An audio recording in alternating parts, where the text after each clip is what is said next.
안녕하십니까, 노종면입니다. 서울 지하철 노사 협상이 파업 돌입 5분 전에 타결됐습니다. 노동자의 파업이 헌법에 보장된 권리임에도 일부 정치 세력은 파업에 대한 부정적인 인식을 강화해왔고, 불법 파업은 불법이라고 비난하고 합법 파업은 시민 불편, 경제 피해 프레임으로 공격했습니다. 어제 학교 비정규직 노조와 교육당국의 협상 타결에 이은 오늘 지하철 타결 소식이 반갑지만 반갑다는 말을 꺼내기 어렵습니다. 파업은 나쁜 것이라는 전제가 깔릴까 우려되기 때문입니다. 정치권의 노사협상 타결에 대한 입장을 요구할 이유도 없습니다. 대신 정치권이야말로 타결, 타협을 통해 갈등을 해소할 책무가 주어진다는 점을 강조하고 싶습니다.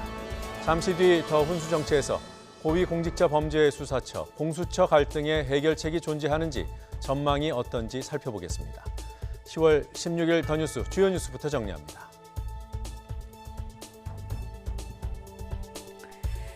경기 연착륙을 위한 노력이 필사적입니다. 한국은행이 기준금리를 0.25%포인트 인하했습니다. 연 1.25%입니다. 지난 7월에 이어 석 달 만에 다시 금리를 내린 건데 역대 최저 수준입니다. 대내외 경제 여건 악화로 인한 저물가, 저성장 우려가 반영됐습니다. 앞서 국제통화기금 IMF도 올해 우리나라 경제 성장률을 2.0%로 하향 조정하면서 확장적 재정 정책을 권고했습니다. 어려운 경제 여건에서도 지난달 취업자는 2,740만 명으로 1년 전보다 34만 8천 명이 늘었습니다. 두 달 연속 30만 명대 이상 증가입니다. 특히 15세 이상 고용률은 61.5%로 23년 만에 최고치를 나타냈습니다. 다만 40대 취업은 17만 명 이상이 줄어들었습니다. 상용직 증가라는 긍정 요소와 제조업 취업 감소라는 부정적 요소가 혼재된 상태라는 게 정부의 판단입니다. 우려했던 지하철 대란은 피했습니다. 어제 학교 비정규직에 이어 오늘 서울 지하철 1에서 8호선 노사도 내년도 임금 1.8% 인상과 안전인력 240여 명 증원에 합의했습니다. 파업 시작을 5분 남겨놓고 노사가 극적 타결에 성공했습니다. 쟁점이었던 임금 피크제 문제는 노사가 한 발씩 양보해 행정안전부에 해결을 건의하는 선에서 절충했습니다. 조국 장관 사퇴 이후 전국은 검찰개혁 공방으로 옮겨가고 있습니다. 여야는 원내대표와 의원 한 사람이 참여하는 이른바 2+2+2 회동을 시작으로 오늘부터 공수처법과 선거법 등에 대한 본격 협상에 들어갑니다. 공수처법 처리가 최대 쟁점이 될 전망입니다. 문 대통령은 오늘 오후 법무차관과 검찰국장을 면담하고 차질 없는 검찰개혁을 당부할 예정입니다. 지난 5월 우리 국민 25명이 숨지고 1명이 실종된 헝가리 유람선 참사의 조사 결과가 나왔습니다. 부다페스트 경찰은 유람선을 들이받은 크루즈호 선장이 충돌 방지를 위한 음향경보 장치를 껐을 뿐만 아니라 사고 이후 구조 조치를 하지 않은 혐의를 적용해 사건을 검찰에 넘겼습니다. 다만 사고 당시 선장이 술을 마셨다는 의혹은 사실이 아니라고 판단했습니다. 더 뉴스 본격적으로 시작합니다.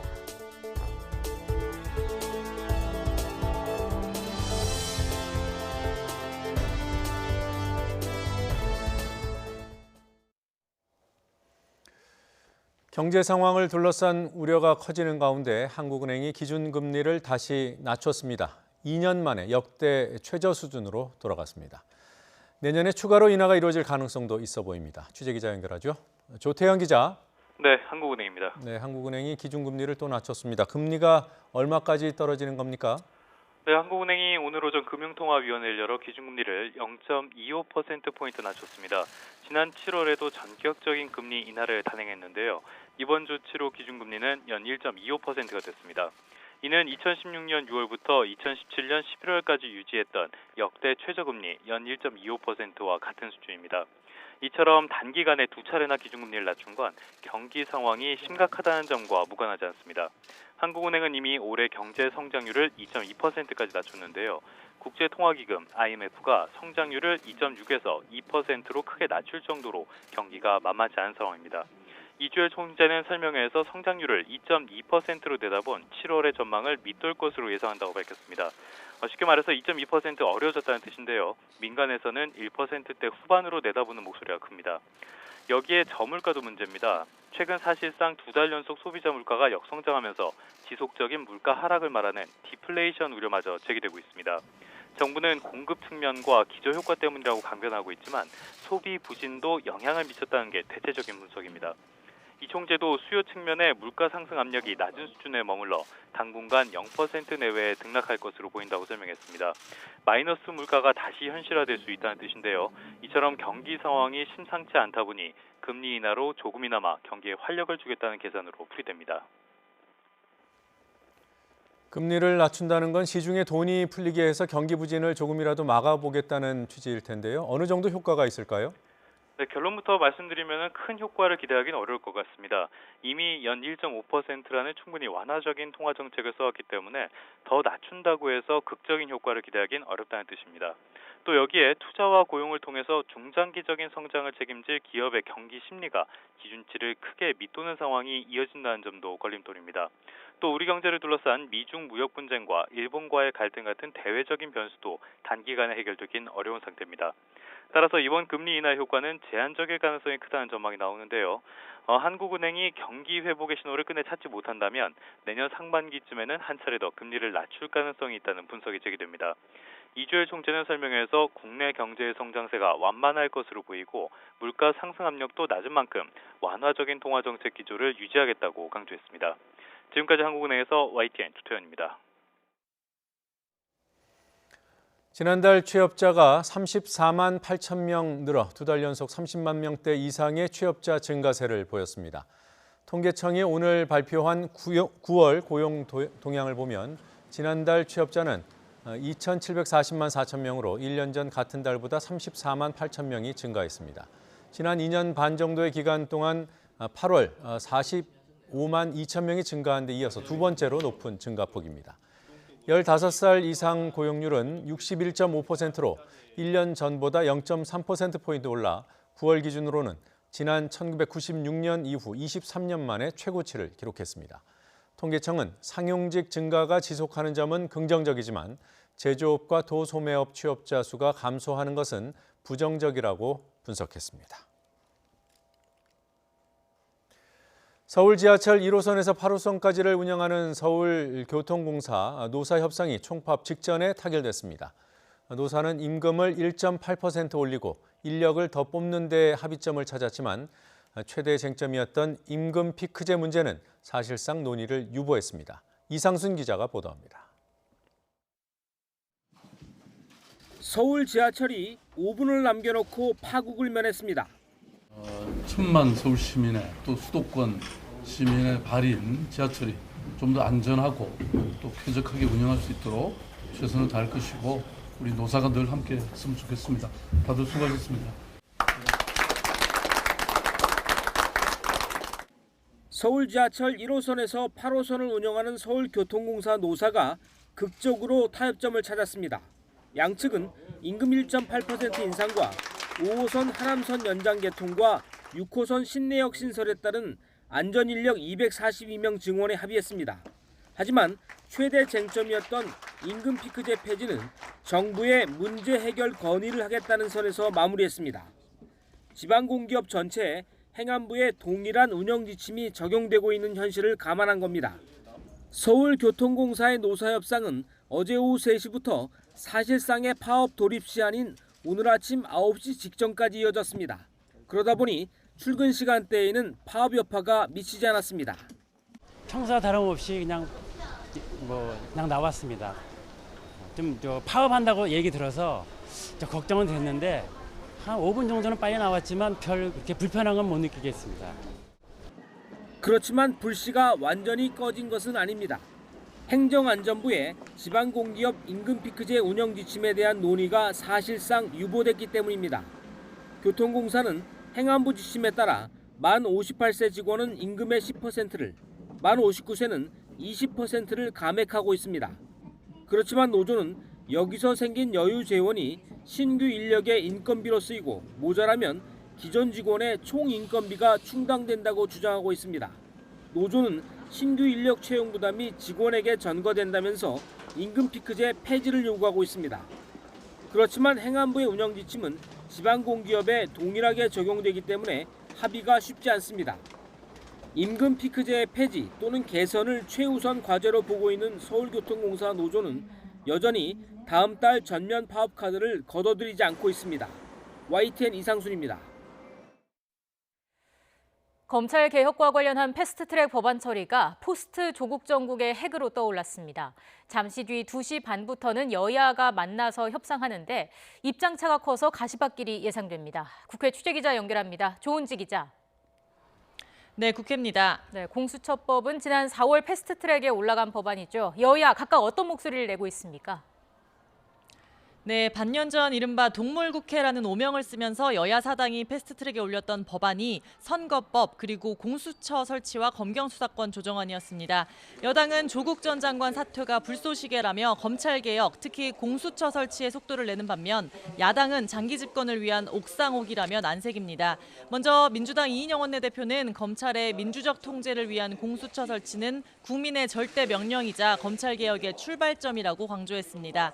또 이명박, 박근혜 정부 시절 검찰이 어떻게 권력에 충성했는지 국민은 지켜봤다면서 한국당의 반대 논리는 역대급 궁색한 억지라고 비판했습니다. 대통령도 수사하는 공수처가 장기 집권 사령부라는 주장은 말 그대로 형용 모순입니다. 유권 무죄, 무권 유죄, 이러한 역사의 희극을 끝내고 법 앞에 평등한 사법 시스템을 이제 만들어야 합니다. 반면 자유한국당 나경원 원내대표는 조국 사태에 책임을 지고 민주당 이해찬 대표와 노영민 대통령 비서실장이 물러나야 한다고 날을 세웠습니다. 오판을 막고 민심을 전달해야 할 두 사람이 대국민 사기극에 판을 깔아주는 등 잘못 보좌한 책임이 크다는 건데 이와 함께 문재인 대통령의 사과도 거듭 촉구했습니다. 2달 넘게 이어온 국론 분열에 대해서 분명히 대통령께서는 사과를 하셔야 된다고 저희가 이야기했지만 아직까지도 그냥 어물쩍 넘어가고 있습니다. 송구하다라는 어물쩍 표현으로 넘어갈 일이 아닙니다. 기자회견 열으셔서 사과해 주십시오. 바른미래당 오신환 원내대표도 80년대 운동권식 선동으로 접근하면 검찰개혁은 더 어려워진다면서 검찰의 정치적 중립 확보가 핵심이라고 했습니다. 또 검경수사권 조정이 제대로 된다면 공수처는 필요 없다면서 여당의 공수처법도 비판했습니다. 지금 민주당이 주장하는 공수처는 1980년대 청와대 직속 공안검찰 시즌2입니다. 공수처장, 차장, 수사검사, 조사관 모두 대통령이 임명하도록 해놨습니다. 이처럼 입장차가 첨예한 상황에서 세 개 정당이 잠시 후 오후 2시 반에 만나 사법개혁 법안을 논의합니다. 민주당은 공수처와 검경수사권 조정안을 오는 29일부터 본회의에 올릴 수 있다고 주장하는 반면 한국당은 자구심사기간 90일을 명시한 국회법상 내년 1월에나 상정할 수 있다고 맞서고 있습니다. 또 바른미래당은 여야 사당 합의대로 선거법을 우선 처리해야 한다는 뜻이 강해 오늘 자리에서 뭔가 결실이 나올 가능성은 희박해 보입니다. YTN은 3당 원내대표가 만나는 장면을 생중계할 예정입니다. 지금까지 국회에서 YTN 조은지입니다. 문재인 대통령은 오늘 오후 청와대에서 김호수 법무부 차관과 이성윤 검찰국장을 면담할 예정입니다. 문 대통령은 이 자리에서 조국 전 법무부 장관 사퇴 이후 어수선한 조직을 추스르고 검찰 개혁에 흔들림 없이 매진해 줄 것을 당부할 것으로 보입니다. 또 이번 면담에서 특수부 축소 등 개혁안 시행 이후 필요한 검찰 인사에 관한 논의가 이루어질 가능성도 있습니다. 조국 전 법무부 장관의 부인 정경심 교수가 최근 뇌종양과 뇌경색 진단을 받은 것으로 알려지면서 검찰은 고민에 빠졌습니다. 검찰은 이번 주 정 교수에 대한 추가 조사와 영장 청구 여부를 고심하면서 불구속 기소 가능성까지 검토하는 것으로 알려졌습니다. 정 교수 측은 뇌종양 진단에도 검찰 소환을 거부하지 않겠다는 취지의 입장을 밝혔습니다. 검찰에 나가 있는 취재기자 연결합니다. 박기환 기자. 네, 서울중앙지검입니다. 네, 악화된 정 교수의 건강이 조국 전 장관 사퇴의 결정적인 이유라는 얘기도 나왔습니다. 어떤 상태로 확인이 됐습니까? 네, 정경심 교수가 뇌종양과 뇌경색 진단을 받은 것으로 알려졌습니다.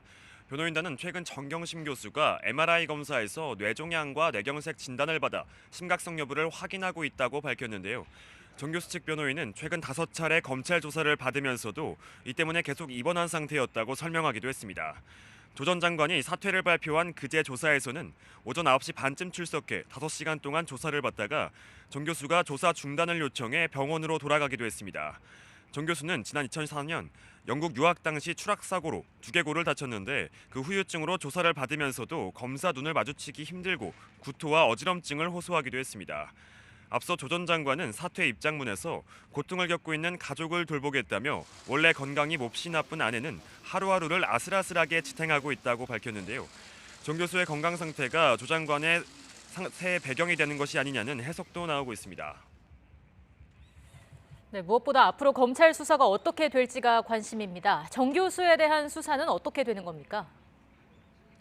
네, 일단 조만간 다시 소환 조사가 이뤄질 것으로 보입니다. 정 교수 측은 뇌종양 등 진단을 받은 뒤에도 검찰의 출석 요청을 거부하지는 않았다고 밝혔습니다. 건강에 무리가 가지 않는 선에서 조사를 계속 받겠다는 취지인 것으로 해석됩니다. 또 정 교수의 진단서도 아직 제출되지 않은 것으로 알려졌는데요. 일단 검찰은 조만간 정 교수를 한 차례 더 소환해 조사할 것으로 보입니다. 다만 조사가 이뤄진다고 해도 건강 문제를 호소하고 있는 만큼 이번 주 구속영장 청구 등을 검토하던 검찰 수사 일정에 차질이 불가피해 보입니다.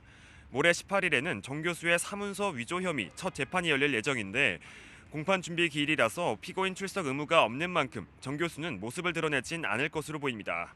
앞서 정 교수 측은 검찰이 거부한 사건 기록의 열람 등사를 법원에 신청했지만 아직 결과가 나오지 않아서 재판은 공전될 것으로 예상됩니다. 이와 별개로 웅동학원 채용비리 의혹을 받는 조 전 장관의 동생 조모 씨에 대해서는 수사를 이어가고 있는데요. 교사 채용을 대가로 수억 원을 받았다는 건데 이 교사 채용 시험이 정 교수가 재직했던 동양대학교에서 출제된 것으로 알려졌습니다. 검찰은 정 교수와 조 전 장관의 모친 박모 이사장 등 조 전 장관 가족들이 조 씨의 채용 비리를 알고 있었는지 등을 추가 조사할 것으로 보입니다. 이후 한 차례 영장이 기각된 조 씨에 대해서도 조만간 다시 불러 조사를 마무리한 뒤 다시 구속영장을 청구할 계획입니다. 지금까지 서울중앙지검에서 YTN 박규환입니다. 지난주를 끝으로 잠정 중단될 예정이었던 주말 검찰개혁 촛불 집회가 조국 전 법무부 장관의 사퇴를 계기로 다시 시작됩니다.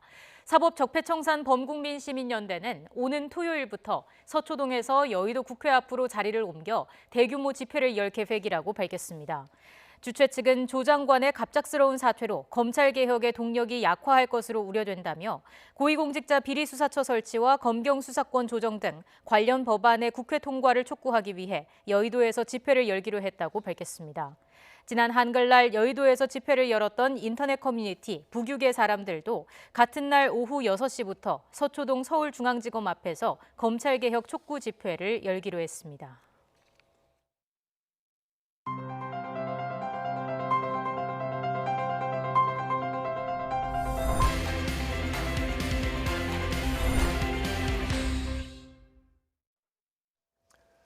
우리나라와 일본의 외교부처 국장급 인사가 서울에서 만납니다. 다음 주 이낙연 총리가 일왕 즉위식 참석을 위해 일본을 방문하는 만큼 이와 관련된 논의가 진행될지 주목됩니다. 취재기자 연결돼 있습니다.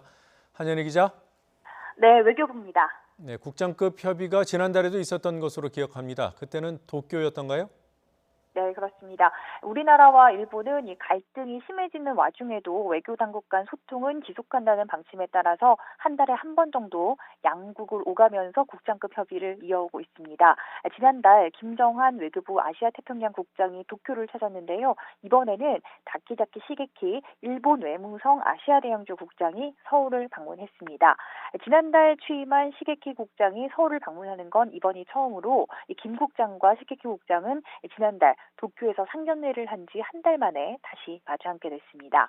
일본 북핵 협상 수석대표이기도 한 시게키 국장은 김 국장과 회동에 앞서서 우리 측 수석대표인 이도훈 한반도 평화부본부장과 점심 식사를 함께했습니다. 또 1시간 반쯤 뒤인 오후 2시 반쯤 외교부 청사를 찾아서 김 국장과 협의를 진행할 예정입니다. 이 자리에서 두 사람은 우리 대법원의 강제징용 배상 판결과 일본의 수출 규제 강화, 한일 군사정보보호협정 종료 결정 등에 대해서 의견을 교환할 전망입니다. 또 이낙연 국무총리가 다음 다음 주 나루히토 일왕의 즉위 참석을 위해서 일본을 방문하는 만큼 관련 내용도 언급될 것으로 보입니다. 대화의 자리는 이어가고 있지만 당장 갈등 해소 실마리를 찾기는 어려울 것이라는 관측입니다. 양측이 기존 방침을 고수하고 있어서 지금은 서로의 입장을 다시 확인하는 자리가 될 수밖에 없다는 건데요. 그러나 갈등 상황에서도 대화를 이어가면서 서로 해결 의지를 드러내는 것에도 의의가 있다, 이런 평가입니다. 지금까지 외교부에서 전해드렸습니다. 북한과 미국이 스웨덴에서 만난 지 열흘 만에 김정은 북한 국무위원장이 백두산에 올랐습니다. 미국이 주는 고통에 인민이 분노하고 있다며 자력갱생을 강조했습니다. 미국과의 관계 개선이 안 되더라도 얼마든지 다른 길을 갈 수 있음을 내비쳐 미국을 압박하려 했다는 해석이 나옵니다. 김지선 기자가 보도합니다. 김정은 북한 국무위원장이 1년 10달 만에 백두산에 올랐습니다. 첫눈이 내린 백두산을 백마를 타고 달려 한껏 정치적 위상을 과시했습니다. 각별한 애정을 보여온 삼지연군 건설 현장을 찾아선 미국에 보란듯 자력갱생을 강조했습니다. 김 위원장은 미국이 강요해온 고통이 인민의 분노로 변했다며 숨을 조일수록 앞길을 헤치고 계속 잘 살아나가야 한다고 말했습니다. 김 위원장의 백두산 등정 보도는 지난 2017년 12월 남북대화를 시작하기 직전 이후 처음입니다. 김 위원장은 고모부 장성택 처형, 아버지 김정일 국방위원장의 탈상 등 중요한 정치 일정이나 결심을 앞두고 백두산을 찾았습니다. 북한 협상팀이 치욕스럽다고 한 북미 실무협상 직후 행보인 만큼 협상이 급할 것 없다는 여유를 드러내며 미국을 압박하려 했다는 분석이 나옵니다. 특히 내부적으로 탄탄한 입지를 강조해 협상이 무산될 경우 얼마든지 다른 길을 갈 수 있음을 시사했다는 관측입니다. 김정은 위원장 체제가 매우 안정적으로 작동하고 있다. 또 그 과정에서 미국이 적극적으로 움직여야 된다. 이것을 우회적으로 압박하는 그런 차원의 행보라고도 볼 수 있습니다. 또 북미 협상 진행 중에 노골적인 적대감을 드러낸 건 예상 밖의 협상 실패로 큰 충격을 받았던 하노이의 전철을 밟지 않으려는 의도라는 해석도 나옵니다. YTN 김지선입니다. 미국은 미국대로 북한을 압박하고 있습니다. 이번에도 압박 수단은 제재였습니다. 미 국방부의 한반도 담당 고위관리는 북한이 협상 테이블에 나오도록 대북 압박을 강화해야 한다면서 특히 중국이 대북 제재에 더 철저히 나서야 한다고 말했습니다. 워싱턴 강태욱 특파원의 보도입니다. 미국 국방부에서 한반도 문제를 맡고 있는 랜들 슈라이버 차관보. 중국 문제와 관련한 회의에서 기조연설에 나서 중국에 대북 제재를 철저히 하라고 목소리를 높였습니다. 제대로 압박해야 북한이 가시적 비핵화 조치를 들고 협상에 나설 수 있다는 겁니다. 구체적으로는 미국과 해결책을 만들겠다는 의지가 담긴 특정한 사고방식이 북한에 필요하다는 설명입니다. We've been doing our part to try to maintain pressure on Pyongyang through the enforcement of sanctions so that they will come to the table with a particular mindset where they want to be productive, where they want to reach solutions with us. 슈라이버 차관보는 이를 위해 대북 제재가 가능한 모든 나라의 협조가 필요하다며 국제적 대북 제재 이행 공조를 강조했습니다. 그러면서 중국의 느슨함을 경고했습니다. And what we're seeing from China right now, unfortunately, is some slippage in the enforcement of the sanctions, particularly when it comes to ship-to-ship transfers happening in their territorial waters. 슈라이버 차관보는 특히 지난 5일 스웨덴 실무협상은 한반도에서 외교를 재건하기 위한 시도였다고 평가했습니다. 그러면서도 어떻게 진행될지 지켜보자며 향후 북미 대화의 가능성이 여전함을 내비쳤습니다. 워싱턴에서 YTN 강태욱입니다. 지난 5월 한국인 25명이 숨지고 여전히 1명이 실종 상태인 헝가리 유람선 참사와 관련해 현지 경찰이 유람선을 들이받은 바이킹 시긴호의 선장을 검찰에 송치했습니다. 부다페스트 경찰청은 기자회견을 열고 사고 당시 음향 경보 장치는 꺼져 있었다고 밝혔습니다. 박상남 기자입니다. 헝가리 경찰은 지난 10일 사건 조사를 마치고 크루즈 선박 바이킹 시기노의 유리 씨 선장을 기소 의견으로 검찰에 넘겼다고 밝혔습니다. 경찰은 사고 당시 충돌을 피하게 해줄 레이더 등 다른 장치들은 정상 가동되고 있었지만 음향 경보 장치는 꺼져 있던 것으로 확인됐다고 밝혔습니다. Maga az Viking egy nem öreg hajó, sőt fiatal. Az összes olyan technikai berendezés volt rajta és működött, amely azt biztosította volna, hogy ne ütközzenek össze. 이에 대해 크루조 선장은 다뉴브강의 교통 상황이 너무 혼잡해 음향 경보 장치를 켜놓으면 알람이 계속 울려 꺼놨다고 경찰에 말한 것으로 밝혀졌습니다. 크루조 선장이 술을 마셨다는 의혹과 관련해서는 술과 마약 등은 검출되지 않았다고 밝혔습니다. Sem alkoholt, sem más tudatmódosító szert nem mutattak ki a szervezetéből, hisz rögtön az elkövetést, illetve az eseményt követően mintát vettünk tőle. 경찰은 사고 당시 크루조 선장이 선장실에 있었느냐는 질문에는 선장실에 있었던 것이 확인됐다고 말했습니다. 유리 씨 선장은 교통 방해로 다수의 인명 손상을 가한 혐의와 사고 후 구호 조치를 하지 않은 혐의를 받고 있는데 헝가리 형법에 따르면 이들 혐의가 유죄로 인정될 경우 각각 최대 8년과 5년의 징역형을 받을 수 있습니다. 경찰이 조사를 마치고 검찰에 송치함에 따라 유리 씨 선장의 기소 여부는 연내에 결정될 전망입니다. YTN 박상남입니다. 민통선 안 멧돼지 폐사체에서 아프리카 돼지열병 바이러스가 검출된 데 이어 연천군 돼지 농가에서 의심 신고가 접수됐습니다. 환경부는 어제 오후 2시쯤 강원도 철원군 원남면 죽대리 민통선 안에서 발견된 멧돼지 폐사체에서 바이러스가 확인됐다고 밝혔습니다. 이로써 바이러스가 확인된 야생 멧돼지는 7마리로 늘었습니다. 또 오늘 오전 경기도 연천군 신서면 돼지농가에서 아프리카 돼지열병 의심 신고가 접수됐습니다. 돼지 1,700여 마리를 키우는 농장 주인은 돼지 4마리가 폐사하자 경기도에 신고했습니다. 확진 여부는 오늘 저녁 늦게 나올 것으로 보입니다. 혼자 사는 여성을 쫓아가 집에 침입하려 한 이른바 신림동 원룸 사건의 피고인 30살 조모 씨에게 1심에서 실형이 선고됐습니다. 서울중앙지방법원은 주거침입 성폭행 미수 혐의 등으로 재판에 넘겨진 조 씨에게 주거침입죄만 유죄로 인정해 징역 1년을 선고했습니다. 재판부는 쟁점이 된 성폭행 미수 혐의와 관련해 복도 계단을 오르내리는 등의 행동만으로는 성폭행에 분명한 의도가 있었다는 게 명백히 증명된 것으로 보기 어렵다고 판단했습니다. 찬바람이 약해지고 예년 기온을 회복하면서 낮부터 계절이 제자리를 되찾았습니다. 앞으로 일교차가 큰 가을 날씨가 이어지면서 내륙에서도 단풍 전선이 더 속도를 낼 전망입니다. 취재기자 연결해서 자세한 내용 알아보겠습니다. 정혜윤 기자. 네, 정혜윤입니다. 네, 단풍 소식부터 알아보겠습니다. 서울 북한산도 붉은색으로 옷을 갈아입기 시작했다고요?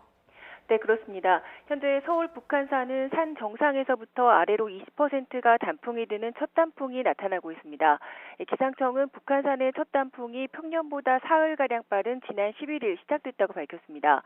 단풍 전선은 일교차가 크고 아침 기온이 낮을수록 속도가 빨라지는데요. 앞으로 2주 정도 뒤인 이달 29일쯤이면 북한산에서도 형형색색 절정에 달한 단풍을 즐길 수 있을 전망입니다. 이 밖에 치악산과 소백산, 한라산에서도 첫 단풍이 나타나고 있고 오대산을 비롯한 강원도는 단풍이 산의 80%를 물들이는 절정기로 접어들었습니다. 아기 단풍으로 유명한 내장산도 이번 주 후반쯤 첫 단풍이 시작될 것으로 보입니다. 예년보다 쌀쌀했던 날씨는 오늘 낮부터 예년 기온을 회복하면서 제자리를 되찾았습니다. 상층에 머물던 차가운 대륙 고기압이 비교적 온화한 성질의 이동성 고기압으로 바뀌었기 때문인데요. 기상청은 당분간 예년 기온을 2, 3도가량 웃돌면서 기온이 크게 떨어지진 않을 것으로 내다봤습니다. 다만 일교차가 10도 이상 크게 나겠고 금요일인 모레는 기압골의 영향으로 영동과 영남, 충북 지방에 비가 내릴 전망입니다. 지금까지 YTN 정혜윤입니다. 경주에서 1500년 전 신라시대 행렬도가 생겨진 토기가 발굴됐습니다. 기마, 수렵, 무용 등 복합적인 내용을 담은 신라시대 행렬도가 발견된 건 이번이 처음입니다. 이승은 기자가 소개합니다. 대릉원과 함께 신라시대 왕족과 귀족의 무덤군인 경주 쪽샘지구.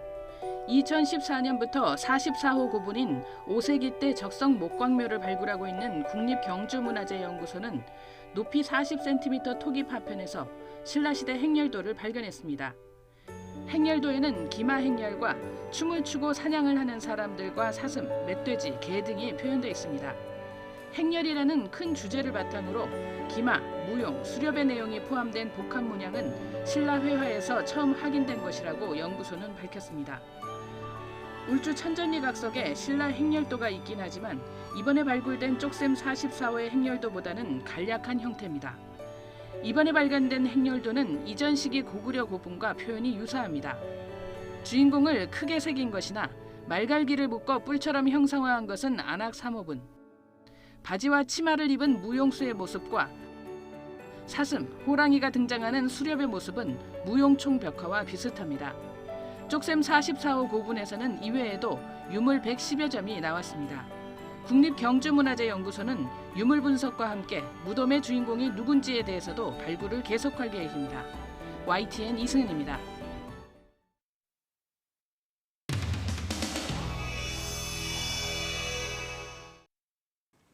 왜 헌법을 무시하면서 그 수사 편의를 위해서 그걸 왜 아직까지 끌고 가야 됩니까? 저는 이번 법무부 개혁안에 이게 담겨있지 않은 걸 보고 좀 답답했습니다.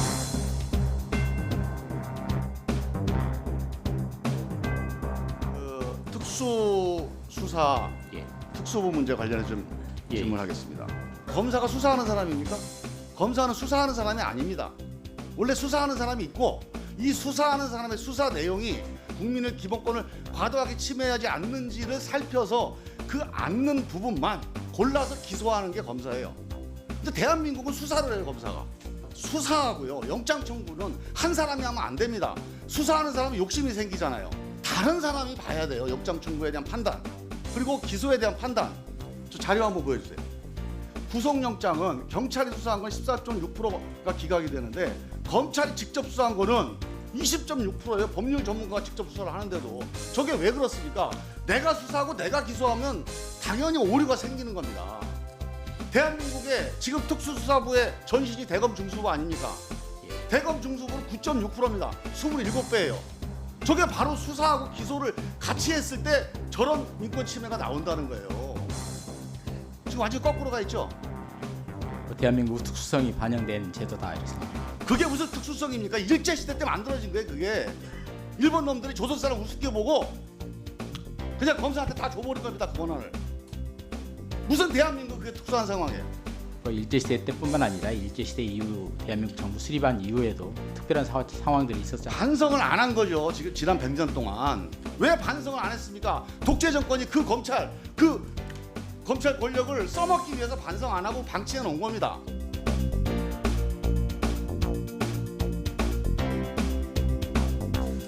이제 1차 검찰개혁안 발표할 때는 특수부를 전국 3개로 하겠다고 했고 이제 구체적으로 특수부를 서울하고 광주하고 대구를 정하셨잖아요. 그렇습니다. 네. 아니 차관님 그 이상하지 않아요? 검사 생활 한 30여 년 한 사람이? 아니 인구 규모 부산, 울산, 경남이나 거기가 또 제2의 도시고 권력형 비리가 발생할 가능성이 대구보다 높습니까? 부울경이 높습니까? 조국 자신도 기반이 부산이고 가족들도 다 부산에 기반을 두고 있고 문재인 대통령 역시 부산을 기반으로 해서 지금까지 살아오시지 않았습니까? 그러면 자기 자신한테 엄격한 게 선비의 정신이고 지도층의 자세 아닙니까? 아니 당연히 특수부를 3곳 놓으면 대구가 아니라 부산에다 둬야죠.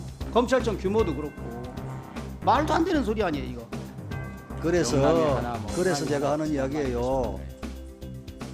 민주당이 광역단체를 다 석권하고 있는 부울경은 특수부를 폐지하고, 한국당이 지역 권력을 가지고 있는, 지방 권력을 가지고 있는 대구 경북은 특수부를 존치하고 정치적 목적이 있다. 검찰의 의견을 상당 부분 수용한 것이고요. 결국 필요하면 또 생기는 거예요. 지금까지도 그래 봤잖아. 뻔한 걸 가지고 뭘.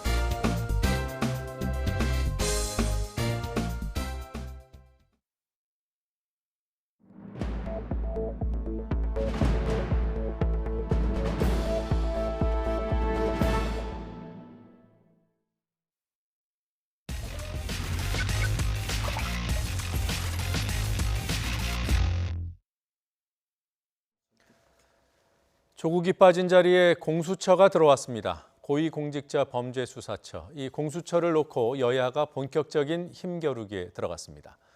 공수처 빠진 검찰개혁은 가짜라는 민주당, 또 공수처가 장기 집권의 사령부라는 한국당. 더 뉴스에서도 그제부터 조국 전 장관 사퇴 시점부터 공수처 갈등이 증폭될 것이다 이렇게 보도해 왔고요. 또 앞으로도 상당 기간 비슷한 얘기를 자주 하게 될 것 같습니다. 오늘 더 훈수정치에서는 조국 없는 조국 정국, 이른바 공수처 정국을 전망해 보겠습니다. 여의도 훈장 정치구단 박지원 대한신당 의원 나오셨습니다. 어서 오십시오. 네, 안녕하세요. 안녕하세요. 지난주 이 시간 출연하셨을 때 방송 끝나고 여권 내 기류가 좀 심상치 않다 이런 얘기 하시고 나가셨단 말이에요. 작가하고 얘기한 것을 여기서 질문하면 안 되죠. 근데 그때 조국 사퇴 예견을 했던 건가요?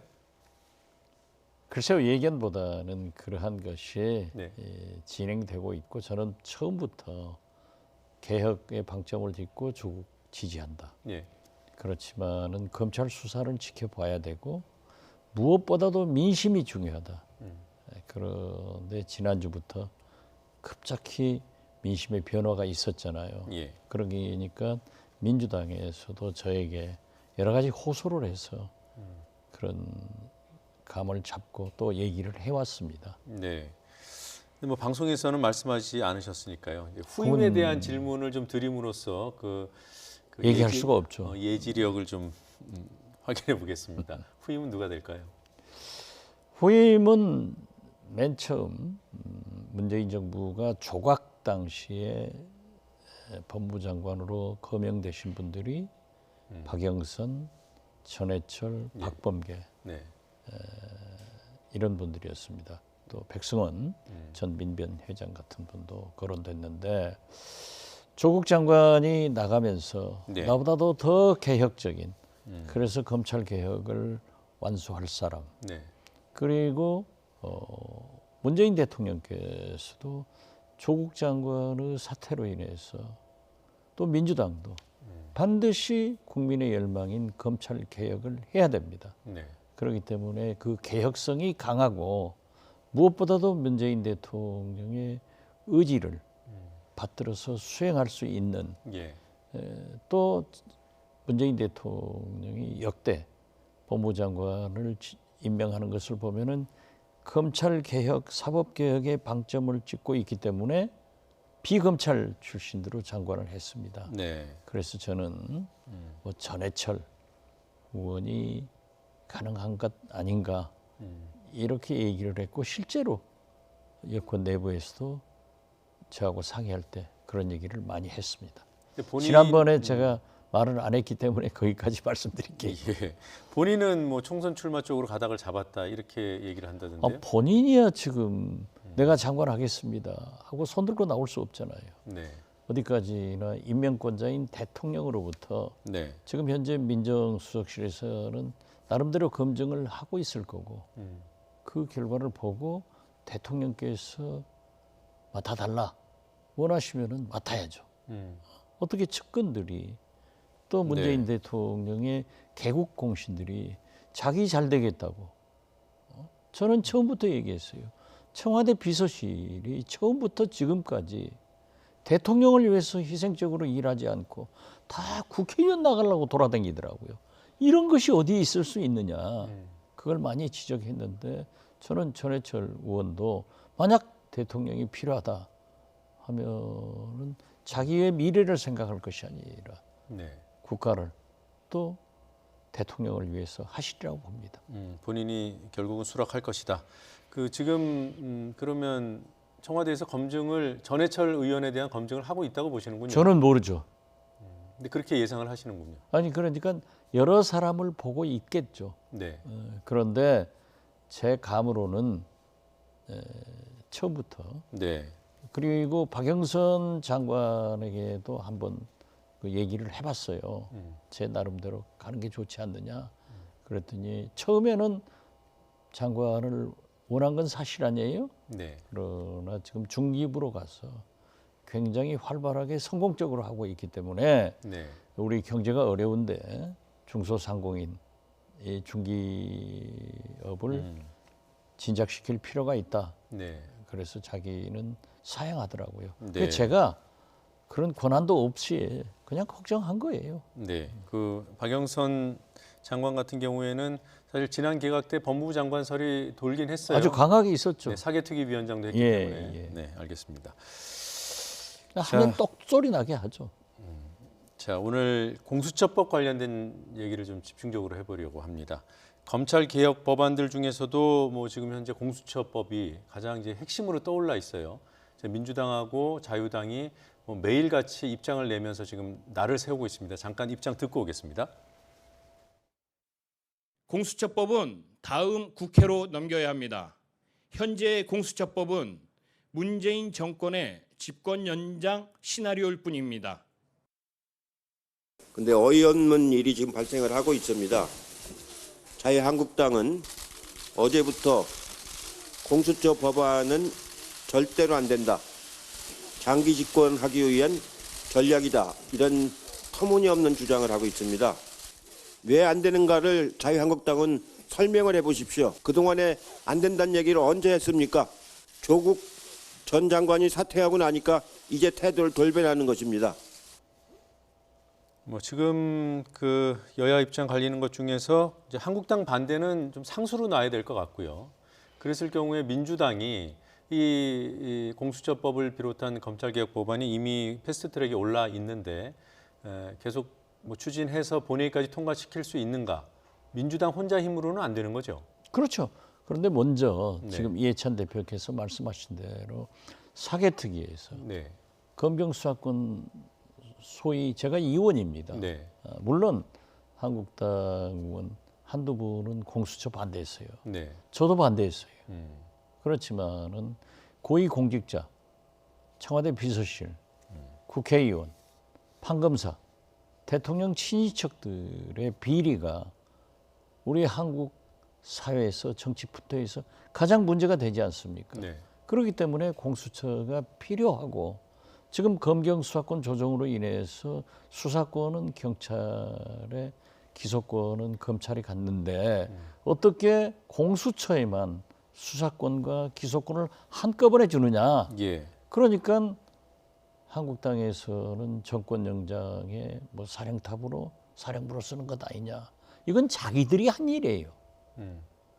지금 현재 만약 검찰을 그렇게 조정할 수 있었다고 하면은 문재인 대통령이 조국 장관 살리려고 검찰 수사 그대로 뒀겠습니까?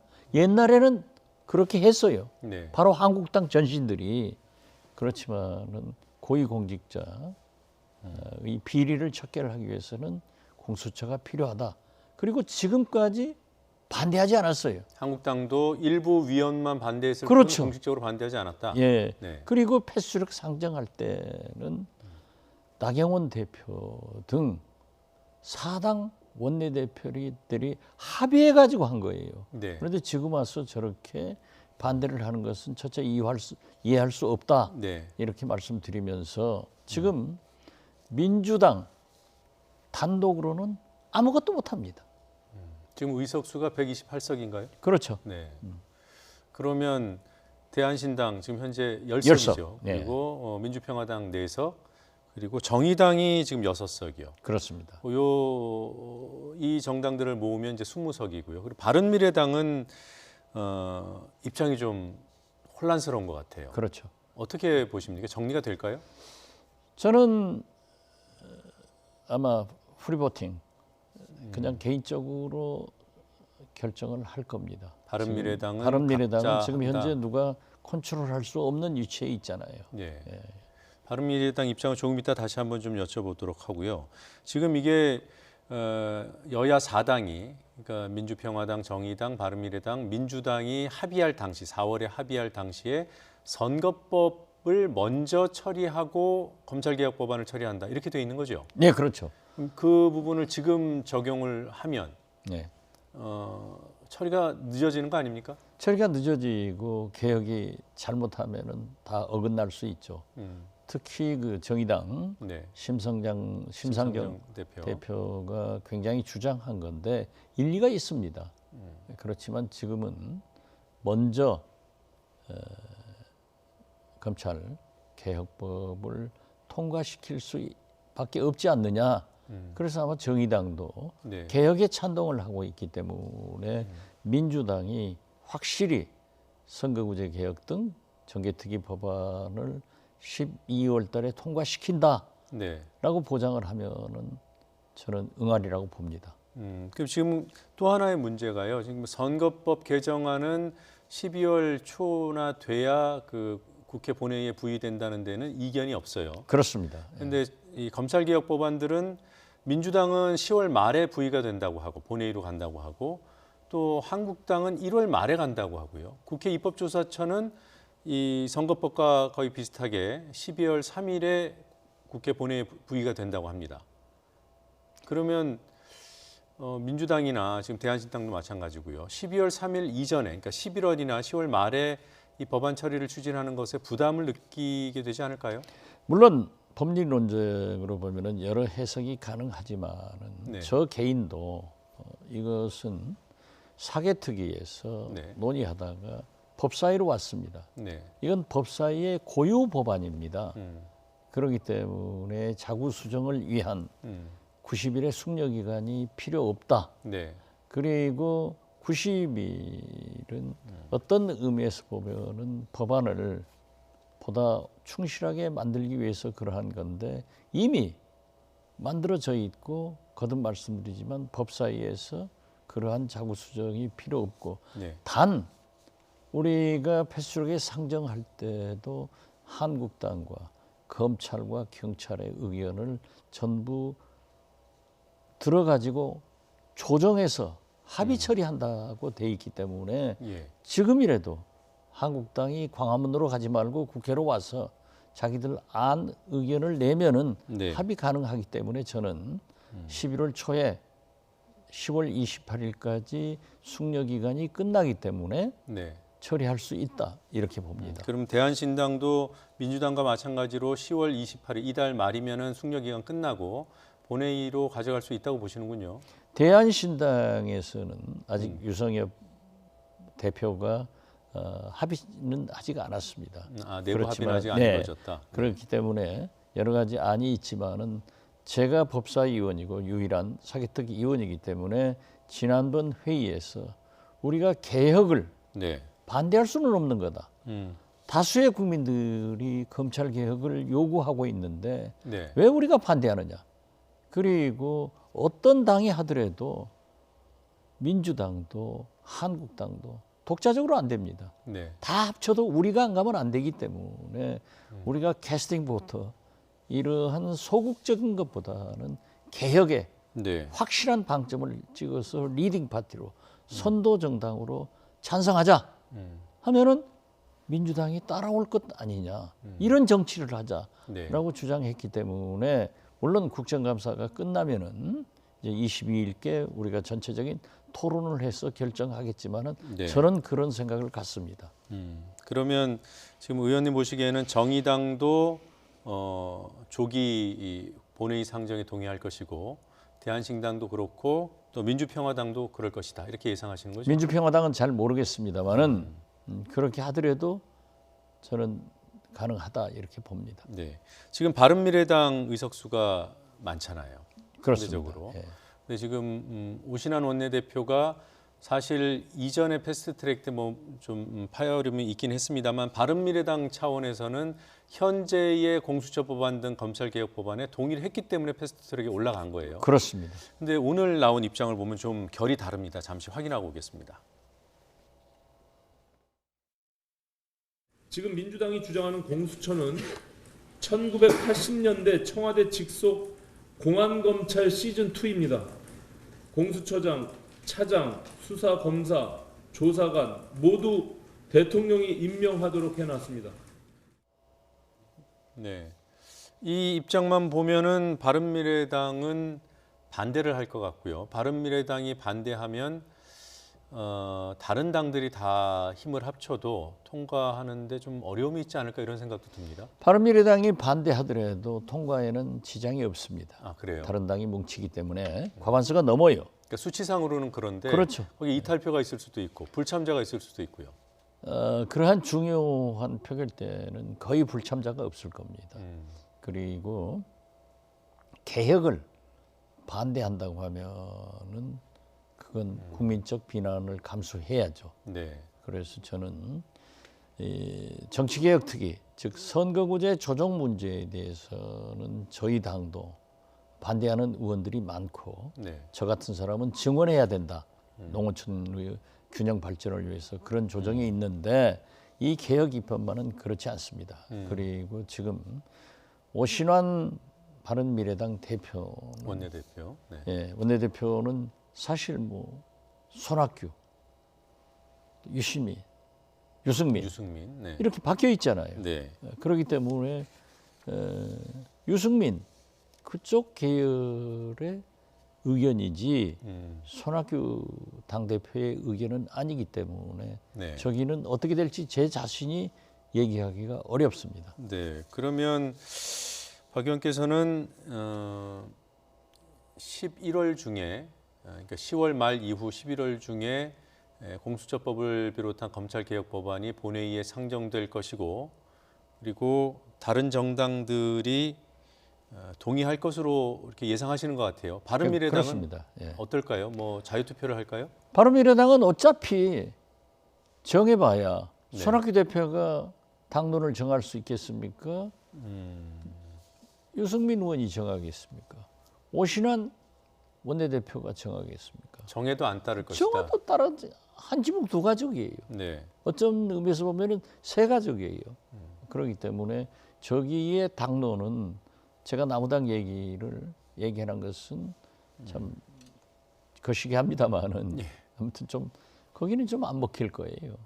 그러면 11월 중에 만약에 표결이 들어가면 바른미래당에서도 찬성표가 나올 것으로 예상하시는군요. 그렇습니다. 상당수는 찬성하고 있고 네.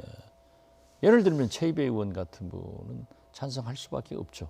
근데 최이배 의원도 선거법 처리가 우선이다 이런 입장을 밝힌 바가 있거든요. 뭐 그러한 것을 잊고 있지만은 이제 앞으로 서로 논의를 해가면은 네. 변화가 있을 수 있다. 저는 그렇게 신뢰만 주면 가능할 그렇죠. 것이다. 예. 네, 알겠습니다. 바른미래당 얘기 나왔고 한지붕 세 가족 그건 뭐 유승민 의원 그다음에 당권파 안철수 전 그렇죠. 대표까지 말씀하신 거죠. 이 정계 개편 가능성 질문 몇 가지 드리죠. 최근 유승민 의원이 이른바 조건부 통합론을 얘기했습니다. 그 직전까지만 하더라도 한국당과의 통합 얘기하면 모욕적이다 이런 입장이었는데 일정한 조건이 성립되면은 황교안 대표와 얘기할 수 있다라는 그런 입장이었어요. 잠깐 정리된 거 한번 보시죠. 자, 지금 한국당이 무슨 새로운 정치를 하겠냐, 한국당과의 통합 얘기 자꾸 하는 것은 모욕적이다. 이게 이제 10월 4일 유승민 의원의 인터뷰 내용이고요. 그 지역 위원장들 간담회에서 한 얘기고요. 아래 10월 7일자 중앙일보 인터뷰에는 이렇게 되어 있습니다. 한국당과 언제든 통합 논의가 가능한데 단 박근혜 탄핵과 개혁 보수의 존재를 인정할 때, 그러니까 이른바 조건부 통합론입니다. 어떻게 보십니까? 이게 일각에서는 한국당과의 통합을 사실상 거부한 선언이다 이렇게 해석도 하더군요. 글쎄요. 저는 조건부 통합론이 유승민 의원의 장점이 될 겁니다. 그리고 지금 당장에 박근혜 당이 돼가는 한국당과 통합이 안 되더라도 네. 국민적, 역사적, 시대적 평가는 받을 겁니다. 네. 그러나 만약 앞으로 6개월간 어떤 진전이 있으려는지는 예측 못하지만 네. 제가 볼 때는 저러한 스탠스를 취하던 홍준표 전 대표도 이번에 다 뭉쳐야 된다라고 얘기를 하고 김재원 의원, 박근혜 대통령의 정무수석 아니었습니까? 네. 이런 분도 지금 황교안 대표의 특보로 아주 핵심적 역할을 하면서도 유승민 전 대표에 대해서 강한 불만과 비난을 얘기했더라고요. 네. 그렇기 때문에 저는 유승민 전 대표가 저러한 스탠스가 옳지만은 저는 총선이 가까워지면은 결국 이것저것 필요 없이 다 통합이 될 거다 그렇게 보고 있습니다. 그러나 친박신당은 강하게 비난하면서 그 자체를 존재함으로써 사실상 제가 맨 처음에 정계 개편의 불씨는 손학규 대표가 당길 것이다 라고 했는데 우물쭈물하다가 이제 이것도 아니고 저것도 아니고 죽도 아니고 밥도 아니에요. 그래서 저는 친박신당, 즉 우리 공화당에 그것을 잘 봐야 된다. 저는 그렇게 생각합니다. 그럼 우리 공화당 쪽으로 한국당에서 이탈하는 의원들이 있을 거라고 보십니까? 저는 그렇게 봅니다. 왜냐하면 김재원 의원 같은 분도 오늘 저렇게 어젠가요? 유승민 의원을 강하게 비난하는 어제였죠. 것은 네. 예, 자기 지역구가 TK 아니에요. 그렇기 때문에 저는 상당한 움직임이 있을 것이다. 저는 그렇게 봅니다. 그러면 좀 말씀을 종합해 보면은 유승민 의원이 지금은 한국당과의 통합 조건으로 박근혜 탄핵을 인정하라 이걸 걸었지만 결국은 그 조건 철회하고 한국당으로 들어갈 것이다라고 보시는 거고요. 저는 그렇게 보는데요. 그마저도 수용할 수 없는 친박 핵심 그룹 중에 일부는 우리 공화당으로 갈 수도 있다. 그렇습니다. 왜냐하면은 이 박근혜 대통령은 어떤 경우에도 네. 용서를 하지 않는 분입니다.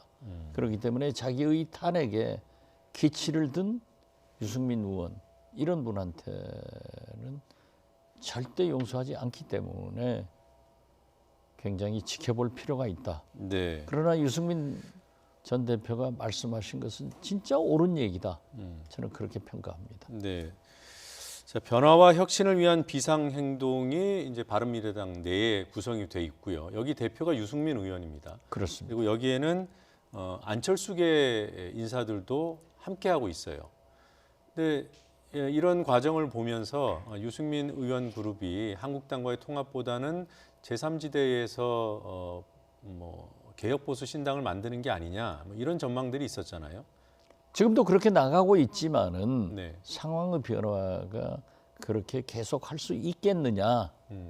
결국 총선이 가까울수록 한국당은 범보수를 통합을 원하면서도 도로 박근혜당이 돼가는데 거기를 저러한 조건이 성립될 수 있을까? 이것을 네. 저는 의심하는 겁니다. 그러니까 그런 조건이 성립이 안 되면 못 들어갈 그러니까 합치기 어려울 것이라고 전망하는 것이 일반적이지 않겠습니까? 일반적이죠.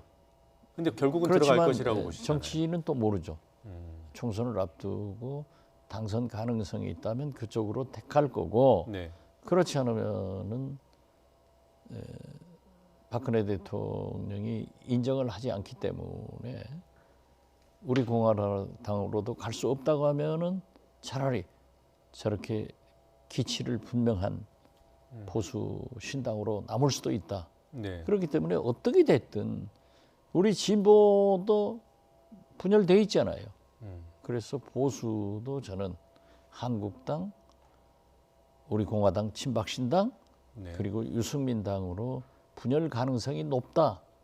그렇게 보지만은 그 변화와 혁신, 네. 유승민당은 어쩐지 한국당으로 가지 않을까 그렇게 봅니다. 네, 한국당으로 통합이 안 될 경우에 제3당으로 남을 수도 있지만 갈 가능성이 크다 이렇게 보시는 거고요. 그러면 지금 탈당 얘기가 나온 지가 꽤 됐어요. 변혁이 그 그룹에 있는 분들이 바른미래당을 탈당할 것이다 이런 전망들이 나오는데 하태경 의원 같은 경우에는 11월 얘기도 하더군요. 그 시점이 올까요? 아니면 이 상태로 계속 장기화되는 거 아닙니까? 지금 현재 변화와 혁신을 위한 비상행동. 네. 비상행동의 의원들이 탈당하더라도 지역구 의원들이 몇 명 안 돼요. 네. 우리 대한신당하고 똑같아요. 비례대표는 손학규 대표가 가지고 있기 때문에 제명 안 시켜줄 거라고요. 그리고 그걸 다 합쳐봐야 지금 15석인가? 이렇게 되기 때문에 그 탈당하는 것도 굉장히 주저하겠죠. 네. 저희들은 딱 정리하고 나왔습니다만은 그건 잘 모르겠어요. 만약에 탈당하더라도 원내교섭단체가 구성되지 않지 않습니까? 네. 그래서 여러 가지를 계산할 거예요. 만약에 탈당이 저희도 굉장히 그 원내교섭단체를 구성하지 못하면서 나올 때 여러 고민이 또 당장의 창당이 참 어렵더라고요. 네. 그러면 만약에 탈당을 하게 되면 유승민 그룹 또는 뭐 변혁 그 참여하는 분들이 다 그 탈당을 하게 되면 당권파만 남게 되잖아요. 바른미래당에. 그러면 그 손학규 대표를 중심으로 한 당권파와 대한신당은 통합할 가능성이 있습니까? 저희는 솔직히 거기까지 생각하지 않고 있습니다. 왜냐하면은 지금 현재 국정감사 기간이기 때문에 그러한 대화가 거의 없어요. 그러니까 저 개인적으로는 당에서도 늘 그럽니다. 과거처럼 합종연행하고 필요에 의거해서 합당하고 하는 것은 부정치다.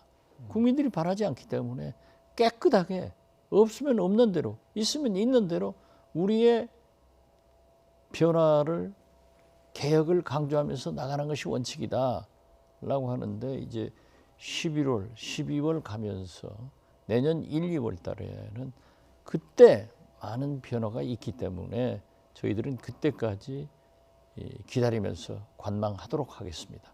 먼저 제안하거나 접촉을 요구하거나 그러진 않을 생각이에요? 저 개인적으로는 그렇게 하지 않으려고 합니다.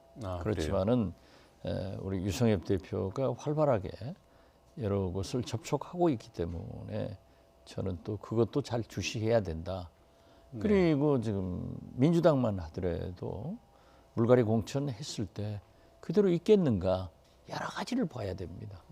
그럼 민주당에서 이탈하는 세력도 있을 거라고 보는군요. 저는 네, 항상 보면 있지 않습니까? 네. 네, 과거에 지금 현재 국회의원들 보면요. 뭐라고 하지 않더라도 거의 40%가 물갈이 돼요. 네. 국민들이 무섭다고요. 그러니까 당에서 민주당도 개혁 공천을 할 거고 한국당도 개혁 공천을 하게 되면은 그분들이 어디로 가겠어요? 네, 알겠습니다. 그래서 저는 한국당도 유승민 당하고 합쳐질 수도 있다. 그렇게 보는 겁니다. 네. 자, 오늘 말씀 여기까지 듣겠습니다. 고맙습니다. 네, 감사합니다. 네, 지금 이 시각 국회에서는 여야 3당, 교섭단체 3당이 원내대표를 포함해 한 명씩의 의원 포함해서 총 6명이 만나는 2+2+2 협의체 첫 협상 시간을 갖게 됩니다.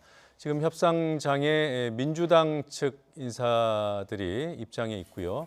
한국당과 바른미래당의 입장을 기다리고 있습니다. 네, 검경 수사권 조정 그리고 공수처법 처리 등을 놓고 협의를 할 것으로 보입니다. 네. 제6인 협의체는 각 당의 원내대표들이 참석을 하고요. 그리고 한 명씩 의원들이 함께 참여하는 형식입니다. 각 당에서 2명씩 참석을 하게 됩니다. 가장 핵심 쟁점은 아무래도 공수처 법안이 될 것으로 보입니다. 현재 언론 중심으로 나오고 있는 전망은 그리 밝지 않습니다. 이미 협상 전에 나온 민주당과 한국당의 입장이 워낙 벌어져 있기 때문에 특히나 공수처법을 둘러싼 합의는 사실상 어렵지 않겠냐 이런 전망들이 나오고 있습니다. 참석자들 말씀드리겠습니다. 지금 나경원 한국당 원내대표가 참석하고 있는 모습이고요.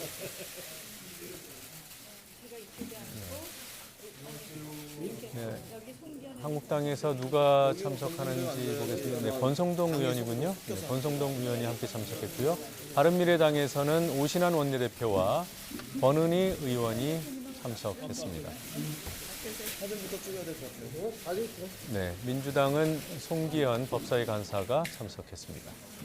지금 첫 회의여서 언론의 주목을 많이 받습니다만 어떤 협의에 어떤 진전이 있을지는 불투명한 상황입니다. 고맙습니다. 네, 오늘 모두 발언이 공개되는 것은 아니고요. 이 상태로 언론에 만나는 장면만 공개하고 협의에 들어가게 됩니다. 오늘 협의에서 어떤 결과가 나올지 현장에서 취재가 되면 결과가 들어오면 또 보도해 드리겠습니다.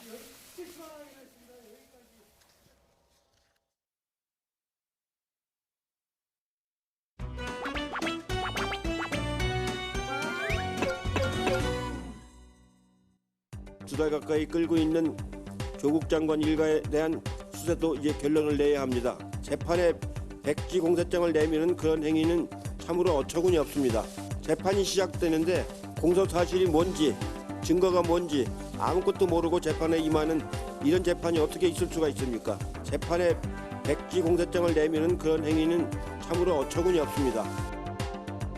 어제 평양에서 열렸다는 남북 예선전, 우리 국민은 선수들 신변을 걱정하면서 문자 메시지로 경기 결과를 접해하는 역대급 코미디 생중계가 되었습니다. 남북 공동 올림픽의 신기루에 아직도 눈이 멀어 있습니다. 이 정권은. 한마디로 이 북한이랑 또 무관중 올림픽 열겠다는 것 아닌지 묻고 싶습니다. 문자 메시지로 경기 결과를 접해하는 역대급 코미디 생중계가 되었습니다.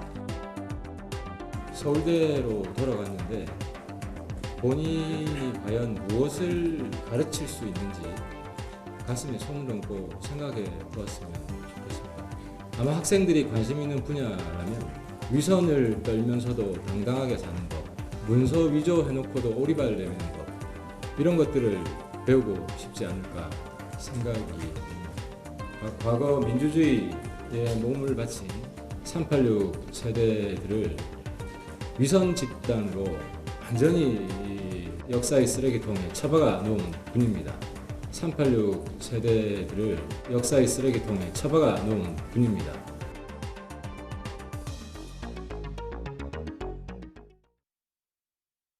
엄마, 이가탄. 친구야. 아버님, 이가탄. 많은 분들이 이가탄을 복용하고 계십니다. 잇몸병엔 이가탄. 효과도 만족도 역시 이가탄입니다. 아시죠?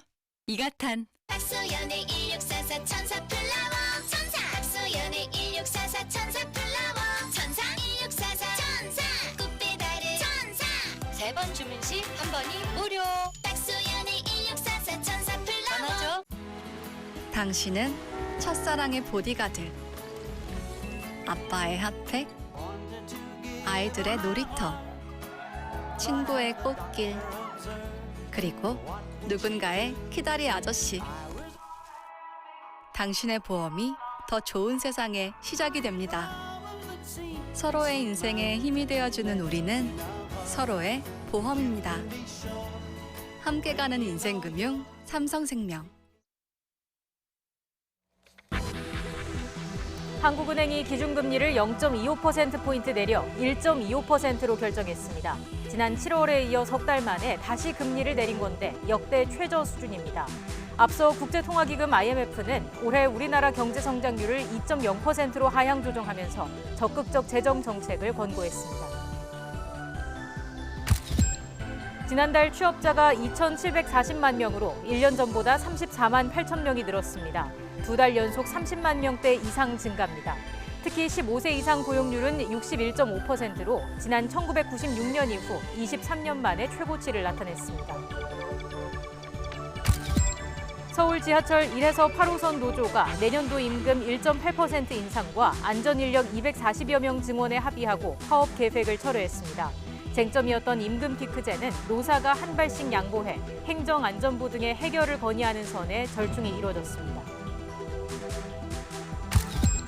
문재인 대통령이 오늘 오후 법무부 차관과 검찰 인사와 조직, 예산을 담당하는 검찰국장을 청와대로 불러 면담합니다. 조국 전 장관 사퇴 이후 어수선한 조직을 추스르고 차질 없는 검찰개혁을 당부할 것으로 보입니다. 지난 5월 헝가리 유람선 참사 당시 크루즈호 선장이 충돌 방지를 위한 음향경보 장치를 꺼놓은 것으로 밝혀졌습니다. 헝가리 경찰은 선장에 대해 경보장치 미작동과 사고 이후 구조를 하지 않은 혐의를 적용해 기소 의견으로 검찰에 송치했습니다. 미국은 시리아의 쿠르드족 장악지역을 공격한 터키를 향해 추가 제재 가능성을 경고하며 공격 중단을 재차 요구했습니다. 트럼프 대통령은 터키와의 협상을 위해 펜스 부통령을 급파했습니다.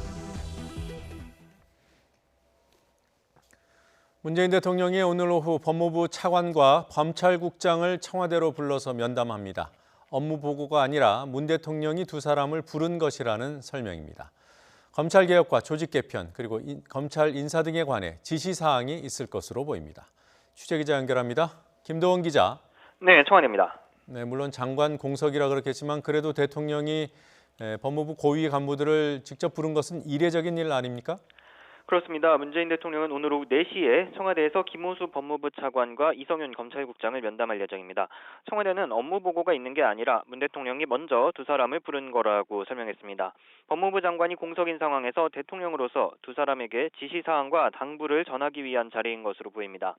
주제는 역시 검찰개혁이 될 전망입니다. 조국 전 법무부 장관 사퇴 이후 어수선한 조직을 추스르고 검찰개혁에 흔들림 없이 매진해줄 것을 주문할 것이란 관측입니다. 그제 문 대통령은 법무부에 이달 안으로 검찰개혁 관련 규정의 제정, 개정, 국무회의 의결까지 마칠 것을 지시했습니다. 조 전 장관이 후임자가 임명되려면 청와대 검증과 인사청문회 등으로 최소한 한 달 이상 필요한 만큼 김 차관이 개혁안 실행을 책임져야 하는 상황입니다. 또 검찰 인사와 조직, 예산을 담당하는 이성윤 검찰국장이 면담에 배석하는 것도 주목됩니다. 특수부 축소, 파견검사 폐지 등 검찰 개혁안을 실행하면 대규모 인사 수요가 생기는 만큼 검찰 인사와 조직 개편에 관한 논의가 있을 수 있습니다. 실제로 검찰 안팎 개선, 개혁안 시행에 따라 대규모 검사장 인사가 단행될 수 있다는 관측이 나옵니다. 문 대통령은 검찰개혁을 중요한 국정과제로 계속해서 강조하고 있습니다. 오늘 부마민주항쟁 40주년 기념식에서도 문 대통령은 모든 권력기관은 조직이 아니라 국민을 위해 존재한다는 상식을 명심해야 한다고 지적했습니다. 검찰을 겨냥해 조직 논리에서 벗어나 국민을 위한 개혁에 나설 것을 다시 한번 촉구한 것으로 풀이됩니다. 지금까지 청와대에서 YTN 김도원입니다. 네, 앞서 생중계로 전해드린 대로 현재 국회에서는 여야 3당 원내대표가 만나 사법개혁 관련한 법안 처리 문제를 논의하고 있습니다. 특히 공수처법과 관련해서는 세 당의 입장이 모두 달라서 논의가 쉽지 않을 전망입니다. 국회 취재기자 연결돼 있습니다. 조은지 기자. 네, 국회입니다. 네, 공수처와 관련해서 입장이 어떻게 엇갈리고 있습니까? 네, 여당은 조국 전 장관의 사퇴가 검찰개혁의 불쏘시개라며 공수처 설치에 속도를 내고 있습니다. 반면 야당은 장기 집권을 위한 옥상 옥이라며 난색입니다. 앞서 보신 것처럼 방금 만나 비공개 논의에 들어갔는데 입장차가 워낙에 커서 오늘 자리에서 결실이 나올 가능성은 희박해 보입니다. 일단 민주당은 공수처와 검경수사권 조정안을 오는 29일부터 본회의에 올릴 수 있다고 주장하면서 속도전에 나서고 있습니다. 반면 한국당은 법제사법위원회 자구심사기간 90일을 명시한 국회법상 공수처 법안은 내년 1월에나 상정할 수 있다고 맞서고 있습니다. 또 바른미래당은 여야 사당 합의대로 선거법을 우선 처리해야 한다는 뜻이 강해서 포스트 조국 정국의 대치 국면은 심화할 수밖에 없어 보입니다. 오늘 아침 회의에서도 민주당 이인영 원내대표는 검찰의 민주적 통제를 위한 공수처 설치는 국민의 절대 명령이자 검찰개혁의 출발점이라고 강조했습니다. 또 공수처를 장기 집권 사령부라고 비판하는 한국당 논리는 궁색한 억지라면서 유전무죄, 유권무죄를 끝내고 법 앞에 평등한 사법 시스템을 만들어야 한다고도 했습니다. 반면 한국당 나경원 원내대표는 오늘은 공수처 관련 발언을 아꼈는데 조국 사태를 오판하고 민심을 제대로 전달하지 못한 데 대해 민주당 이해찬 대표와 노영민 대통령 비서실장이 책임지고 사퇴해야 한다고 비판했습니다. 또 국론 분열을 이야기한 문재인 대통령은 송구스럽다는 어물적 표현 대신 기자회견을 열어 대국민 사과를 해야 한다고 거듭 촉구했습니다. 바른미래당 오신환 원내대표는 검경 수사권 조정이 제대로 된다면 공수처는 필요 없다면서 지금 민주당이 주장하는 공수처는 80년대 청와대 직속의 공안검찰 시즌2라고 지적했습니다. 공수처장부터 말단 조사관까지 모두 대통령이 임명하고 수사권, 기소권을 모두 주는 민주당의 공수처안에 반대 뜻을 분명히 한 겁니다. 이런 엇박자 속에 시작한 첫 번째 회동, 결과 들어오는 대로 정리해서 다시 전해드리겠습니다. 지금까지 국회에서 YTN 조은지입니다. 아베 일본 총리가 참의원 예산위원회에서 국제법을 토대로 국가와 국가 사이의 약속을 준수함으로써 한일 관계를 건전한 관계로 돌려가는 계기를 만들 것을 요구하고 있다고 한국에 대한 대응을 설명했습니다. 아베 총리는 이와 함께 한국은 중요한 이웃나라며 북한 문제와 관련해 한일 또는 한미일의 협력이 중요하다는 점을 인식하고 있다고 말했습니다. 아베 총리는 그러나 한국이 양국 관계의 근간이 되는 한일 청구권 협정 위반 상태를 방치하는 등 신뢰 관계를 해치는 행위를 계속하고 있다면서 징용 배상 판결이 국제법 위반 행위라는 기존 주장을 반복했습니다. 지난달 취업자가 34만 명 이상 증가한 것으로 나타났습니다. 8월에 이어 두 달째 30만 명 이상 증가세입니다. 특히 고용률은 23년 만에 최고치로 나타났습니다. 취재기자 연결합니다. 김평정 기자. 네, 경제부입니다. 네, 취업자 증가폭이 두 달째 30만 명을 넘었는데 고용 개선 흐름으로 봐도 될까요? 네, 지난달 취업자가 1년 전 같은 달보다 34만 8천 명 증가했습니다. 8월에 45만 2천 명에 이어 두 달 연속 증가폭이 30만 명을 웃돌았습니다. 이러한 추세에 힘입어 고용률도 크게 개선됐습니다. 15살 이상 고용률은 61.5%로 9월 기준으로 지난 1996년 이후 23년 만에 최고치를 기록했습니다. OECD 비교 기준인 15에서 64살 고용률은 67.1%로 1년 전 같은 달보다 0.3%포인트 올랐습니다. 15에서 29살 청년층 고용률 역시 43.7%로 전년 같은 달보다 0.8%포인트 상승했습니다. 나이별로 보면 60대 이상 취업자가 38만 명 증가하는 등 20대와 50대 그리고 60대 이상은 늘었지만 40대는 17만 9천 명, 30대는 1만 3천 명 감소했습니다. 실업자는 88만 4천 명으로 1년 전보다 14만 명 줄었습니다. 이에 따라 실업률도 전년 같은 달보다 0.5%포인트 내린 3.1%로 낮아졌습니다. 체감 실업률을 보여주는 확정 실업률은 10.8%로 1년 전보다 0.6%포인트 내렸습니다. 다만 정부가 만든 일자리가 많은 보건업과 사회복지 서비스업에서 취업자가 17만 명이나 증가하는 동안 상대적으로 질 좋고 안정적인 일자리로 평가받는 제조업 일자리는 11만 1,000명 줄어든 점은 여전히 부정적 요소가 남아있는 것을 보여줍니다. 통계청 역시 전체 취업자 증가폭이 어느 정도 규모를 유지하는 점은 긍정적이지만 제조업과 도소매업 감소가 지속하는 모습은 부정적이라고 평가했습니다. 지금까지 경제부에서 와이튼 김평정입니다. 한국은행이 기준금리를 0.25%포인트 인하했습니다. 한국은행은 오늘 오전 금융통화위원회를 열어 기준금리를 현재 연 1.5%에서 1.25%로 낮췄습니다. 이는 지난 2016년 6월부터 2017년 11월까지 유지한 역대 최저금리 연 1.25%와 같은 수준입니다. 시장에서는 내년 이후로도 경기 회복의 조짐을 찾기가 어려워 한국은행 내년 상반기쯤 한 차례 더 금리를 낮출 가능성이 큰 것으로 보고 있습니다. 어제 29년 만에 평양에서 펼쳐진 남북 축구 맞대결. 경기는 0대0 무승부로 끝났지만 생중계가 안 된 데다가 예상 밖의 무관중 경기로 치러지면서 외신도 깜짝 놀라는 분위기입니다. 취재기자 연결하겠습니다. 최두희 기자. 네, 스포츠부입니다. 네, 우선 어제 열린 경기의 일부 장면이 공개됐다고요? 네, 그렇습니다. 4만 명 정도의 북한 관중이 찾을 것으로 보였지만 예상과 달리 텅 빈 경기장 모습을 볼 수 있습니다. 이 영상을 SNS에 올린 사람은 다름 아닌 북한 주재 스웨덴 대사인데요. 이 경기를 직접 관전하면서 개인 SNS에 올린 사진과 영상 등이 퍼진 겁니다. 이 대사는 경기 전 애국가가 나오는 영상에선 애국가가 평양에서 연주되는 역사적인 순간이라면서도 관중은 거의 없다며 아쉬움을 표했는데요. 어제 경기가 꽤 거칠었다는 걸 짐작할 수 있는 장면도 공개됐습니다. 경기 도중 선수들끼리 몸싸움이 벌어지면서 경기 감독관이 안전 요원까지 대기시키는 장면이 포착된 건데요. 우리 대표팀 주장 손흥민이 선수들을 말리는 모습도 보입니다. 하지만 국내 팬들은 이런 자세한 소식을 알 방법은 없었고 그저 경고나 교체, 득점 여부 등 간단한 정보만 접할 수밖에 없었습니다. 네, 또 어제 이 경기를 지켜본 인판티노 피파 회장도 소감을 밝혔다고요?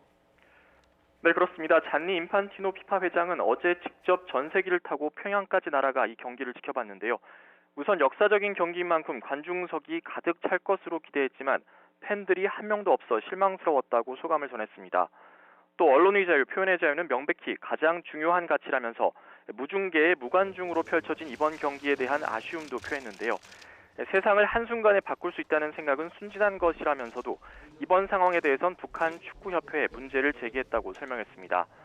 다만 인판티노 회장은 축구가 북한과 세계의 다른 여러 나라에 긍정적인 영향을 미칠 수 있도록 노력하겠다고 다짐했습니다. 네, 이번 맞대결에 대한 외신 보도도 이어지고 있죠. 네, 경기 내용을 자세히 알 수 없다 보니 아무래도 무관중, 무중계 같은 이런 이례적인 상황에 초점을 맞춘 외신 보도가 이어지고 있습니다. 우선 AP통신은 한국과 북한의 역사적인 월드컵 예선 경기가 한국에선 미디어 암흑 상태에 빠졌다고 전했습니다. 로이터 통신은 또 선수들이 안전하게 돌아오기만을 바란다는 등 북한 측의 태도를 지적하는 우리 포털 사이트 이용자들의 반응을 전했고요. 미국의 워싱턴 포스트는 기이한 월드컵 예선 경기가 무승부를 기록했다면서 한국 팬들은 소셜 미디어를 통해 극히 간단한 정보밖에 알 수 없었다고 보도했습니다. 또 영국의 데일리 메일은 가장 비밀스러운 월드컵 예선 경기라는 제목으로 중계 방송, 팬, 외신은 물론 골도 없었다고 전했고요. 다른 영국 매체인 풋볼 런던은 북한이 관중과 미디어가 없는 경기를 했다면서 정말 부끄러운 일이라고 강조했습니다. 또 더선은 텅 빈 김일성 경기장에서 경기를 펼쳐 팬들을 어둠 속에 빠뜨렸다고 지적했습니다. 독일의 매체 키커도 기괴한 경기였다면서 경기를 둘러싼 상황이 특이했던 만큼 결과는 거의 부수적이었다고 평가했습니다. 지금까지 스포츠부에서 YTN 최두입니다. 국제사회의 비판 속에 쿠르드족을 겨냥한 군사작전을 이어가고 있는 터키 에르도안 대통령이 자국 군사행동의 정당성을 주장하고 나섰습니다. 마이크 펜스 미 부통령이 휴전을 압박하기 위해 조만간 터키를 방문한다는 소식도 전해졌습니다. 조승희 기자가 보도합니다. 에르도안 터키 대통령이 미국의 유력 신문에 기고를 내고 시리아 북동부 지역 군사행동의 정당성을 주장했습니다. 에르도안 대통령은 기고문에서 무장단체들이 약 30만 명의 쿠르드족과 시리아 난민들의 귀환을 막고 있으며 우리 임무는 테러 조직인 쿠르드 노동자당 그 시리아 분파 IS와 싸우는 것이라고 말했습니다. 트럼프 행정부가 제재에 나서자 반박 여론전에 나선 모양새입니다. 에르도안 대통령은 또 현지 시각 15일 아제르바이잔 바쿠의 한 정상회의에서도 목표가 달성될 때까지 작전을 멈추지 않을 것이라고 밝혔습니다. 터키의 군사행동에 대한 서방 측의 대응도 한층 강화되고 있습니다. 영국은 독일, 프랑스, 노르웨이, 네덜란드의 대터키 무기 금수 조치에 동참하겠다고 발표했습니다. 프랑스는 특별히 자국 출신 상당수가 포함된 IS 수용시설 처리 문제에 관심이 많습니다. Pour que cette coalition se réunisse et qu'on fasse le point, puisque cette coalition, elle avait pour objectif de combattre Daesh. Et Daesh n'est pas mort, même si aujourd'hui Daesh est clandestin. 유엔 안보리도 지난 10일에 이어 현지 시각 16일 또다시 긴급 비공개 회의를 개최할 것으로 전해졌습니다. 이런 가운데 AFP 통신이 미국 시각 15일 마이크 펜스 미국 부통령이 휴전을 압박하기 위해 24시간 안으로 터키 앙카라를 방문할 계획이라고 보도했습니다. 트럼프 대통령의 제재 발표를 애써 무시한 에르도안 대통령이 직접 달려온 펜스 부통령을 만나 어떤 반응을 보일지 주목됩니다. YTN 조승입니다. 오늘 아침 꽤 쌀쌀했습니다. 내일부터는 좀 풀린다고 하는군요. 네, 모레는 내륙 일부 지역에 가을비가 내린다고 합니다. 날씨 알아보겠습니다. 홍나실 캐스터. 네, 상암동 야외 스튜디오에 나와 있습니다. 네, 오늘도 쾌청한 가운데 이맘때 가을 날씨를 되찾았다고요? 네, 그렇습니다. 현재 하늘에는 구름의 양이 점점 늘고 있습니다. 낮 동안 구름 사이로 따스한 가을볕이 내리쬐면서 오늘 예년 기온을 회복했는데요. 서울 낮 기온 20.5도까지 올랐습니다. 하지만 해가 지고 나면 기온이 빠르게 떨어집니다. 퇴근길 따뜻한 겉옷으로 체온 조절 잘 해주시기 바랍니다. 내일은 전국에 구름 많은 가운데 일교차 큰 가을 날씨가 이어지겠습니다. 내일 서울의 아침 기온 12도, 대전 10도, 광주 11도 등으로 오늘보다 1에서 3도가량 높겠습니다. 낮 기온도 오늘보다 높아 온화하겠는데요. 내일 낮 기온 서울 22도, 대전과 대구 21도로 오늘보다 1에서 2도가량 높겠습니다. 금요일인 모레는 강원과 충북, 영남 지역에 가을비가 내리겠고요. 주말에는 대체로 맑은 날씨가 이어질 전망입니다. 일교차 큰 날씨가 이어지면서 오늘 서울 북한산에는 첫 단풍이 나타났습니다. 이달 하순쯤에는 단풍이 절정에 달할 것으로 보이니까요. 가을 단풍 나들이 계획하신다면 참고하시기 바랍니다. 지금까지 상암동 야외 스튜디오에서 YTN 홍나실입니다. 젊어지고 싶은데 불편하시죠? 이젠 쉽게 이뻐지세요. 3가지 파장으로 한 번의 케어. LED 프로가 만든 냉마스크 엘마. 오, 한돈 신선한 것 좀 봐. 아, 맛있는 한돈을 야채에 싸서 도전. 난 쌈 먹는다. 이거지. 밥상호의 국가대표 우리 돼지 한돈.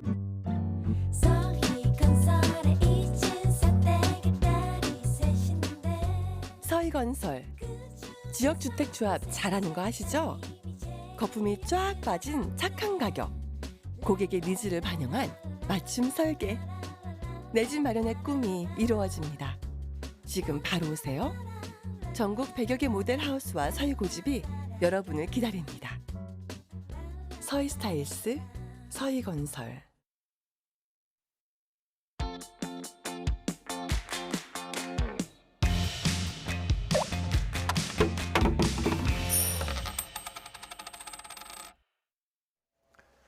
렌터카를 활용한 택시 사업 중에 타다라고 있습니다. 사업이 시작된 지 1년 만에 이용객이 120만 명을 넘어섰다고 합니다. 일부에서는 타다가 협력적 사업 모델, 다시 말해서 개인들이 재화와 재능을 서로 빌려주고 나눠 쓰는 공유 경제의 한 유형이라고 말합니다. 하지만 기존 택시 사업의 변형일 뿐 시장 확장과 경쟁이라는 기존 사업 방식에 기반한다는 비판도 나옵니다. 이런 타다가 사업 확장 계획을 내놨다가 보류하는 상황이 벌어졌습니다. 사업 확장에 대한 정부의 부정적 시각, 또 택시업계와의 갈등이 다시 부각될 우려 때문입니다. 이런 가운데 카풀 사업을 시작하려다가 택시업계에 강력한 반발을 샀던 카카오가 택시업계와 제휴를 맺고 타다와 비슷한 사업을 곧 시작합니다. 쉬워야 경제다, 더 쉬운 경제. 오늘은 택시 사업의 현재와 미래에 대해 살펴보겠습니다. 정철진 평론가 자리하셨습니다. 안녕하십니까? 네, 안녕하십니까? 안녕하세요. 네. 오늘 주제 여쭤보기 전에 오늘 금리 인하가 단행됐어요. 그래서 이게 중요한 문제라서 몇 가지 좀 여쭤보겠습니다. 이게 2, 3년 전 그 역대 최저치 수준으로 돌아간 거잖아요. 네, 그렇죠. 예견됐던 일인가요? 네, 2016년 말에서 2017년 초까지 한번 우리가 연 1.25% 기존금리 시대를 봤었죠. 네. 그리고는 다시 이제 금리를 올렸다가 지금 다시 낮추고 있고 오늘 또 전격 인하를 해서 다시 연 1.25%까지 기준금리가 이제 떨어진 그런 상황이었는데요. 네. 한 3, 4일 전부터 거의 금리 인하가 기정사실화 됐습니다.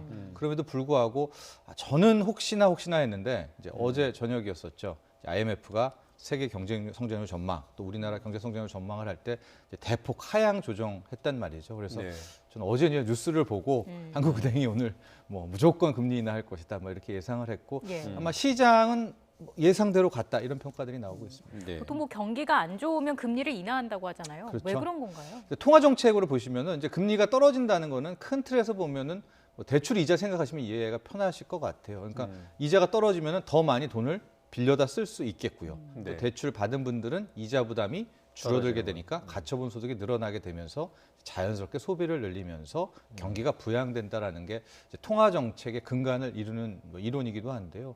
근데 이제 현대 경제에 돌입하면서는 이 통화 정책이 그리 효과는 좀 떨어진다는 평가들이 많이 나오고 있어요. 그러니까 경제 주체가 그렇게 금리에 따라서 민감하게 반응하지 않는다라든지 특히 최근에는 이미 1%대 저금리잖아요. 그러니까 연 1.5%에서 연 1.25%로 0.25%포인트 낮추는 것이 얼마나 큰 도움이 되겠느냐. 게다가 이미 한국 경제 가계는 1,500조가 넘는 가계부채 다 빚더미이기 때문에 추가로 이 금리 인하가 이 경기 부양에 그리 큰 도움은 되지 않을 거다라는 시선도 있지만 아마도 한국은행 입장에서는 지금 정부가 강력한 이 경기 부양을 하겠다는 재정 지식을 쓰고 있으니까 통화 정책으로도 이제 함께 한다라는 시장에 그러니까 중앙은행도 경기 부양이 나선다라는 좀 확실한 사인, 뭐 믿음을 주기 위해서 그런 상징적인 측면도 있었던 것 같습니다. 네, 그런 신호로서의 의미가 그렇습니다.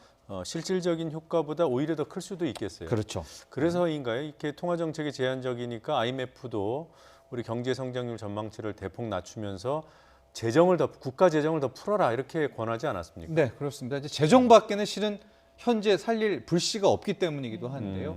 IMF뿐만이 아니라 뭐 계속해서 얘기하는 것이 현재 남은 카드는 이제 재정, 국가의 정부의 힘이고 그걸 강력하게 푸는 적극 재정을 이번에도 좀 이제 이 권고를 했는데 IMF 같은 경우에는 올해 경제 성장률 전망치를 너무 크게 대폭 하향 조정을 했어요. 기존의 연 2.6에서 2%요. 네. 0.6%포인트나 떨어뜨려서 실질적으로 좀 충격은 좀 컸었던 이제 그런 대목은 있었습니다. 그게 우리나라만 그런 건가요? 전반적으로 지금 세계 경제 성장률을 다 하향 조정했고요. 글로벌도 2009년에 이제 세계 금융위기 이후 거의 10년 만에 최저치를 또 이번에 하향 조정을 하게 되면서 지금 현재 IMF 진단도 세계 경제가 이제 경기 침체 초입에 이제 빠져들었다라는 네. 진단을 내렸습니다.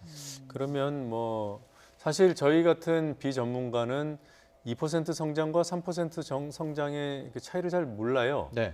근데 지금 글로벌 경기를 기반으로 해서 봤을 때 2%라도 성장하는 게 우리나라 경제 규모에 비춰봤을 때 잘한 겁니까? 어떻습니까? 글쎄요, 2%는 좀 모자란 편이 있죠. 모자라다. 예, 우리는 아직도 완벽한 성장을 다한 선진국은 아니거든요. 네. 그렇다면 어느 정도 성장률이라는 성장의 엔진이 이제 필요한 그런 대목이거든요.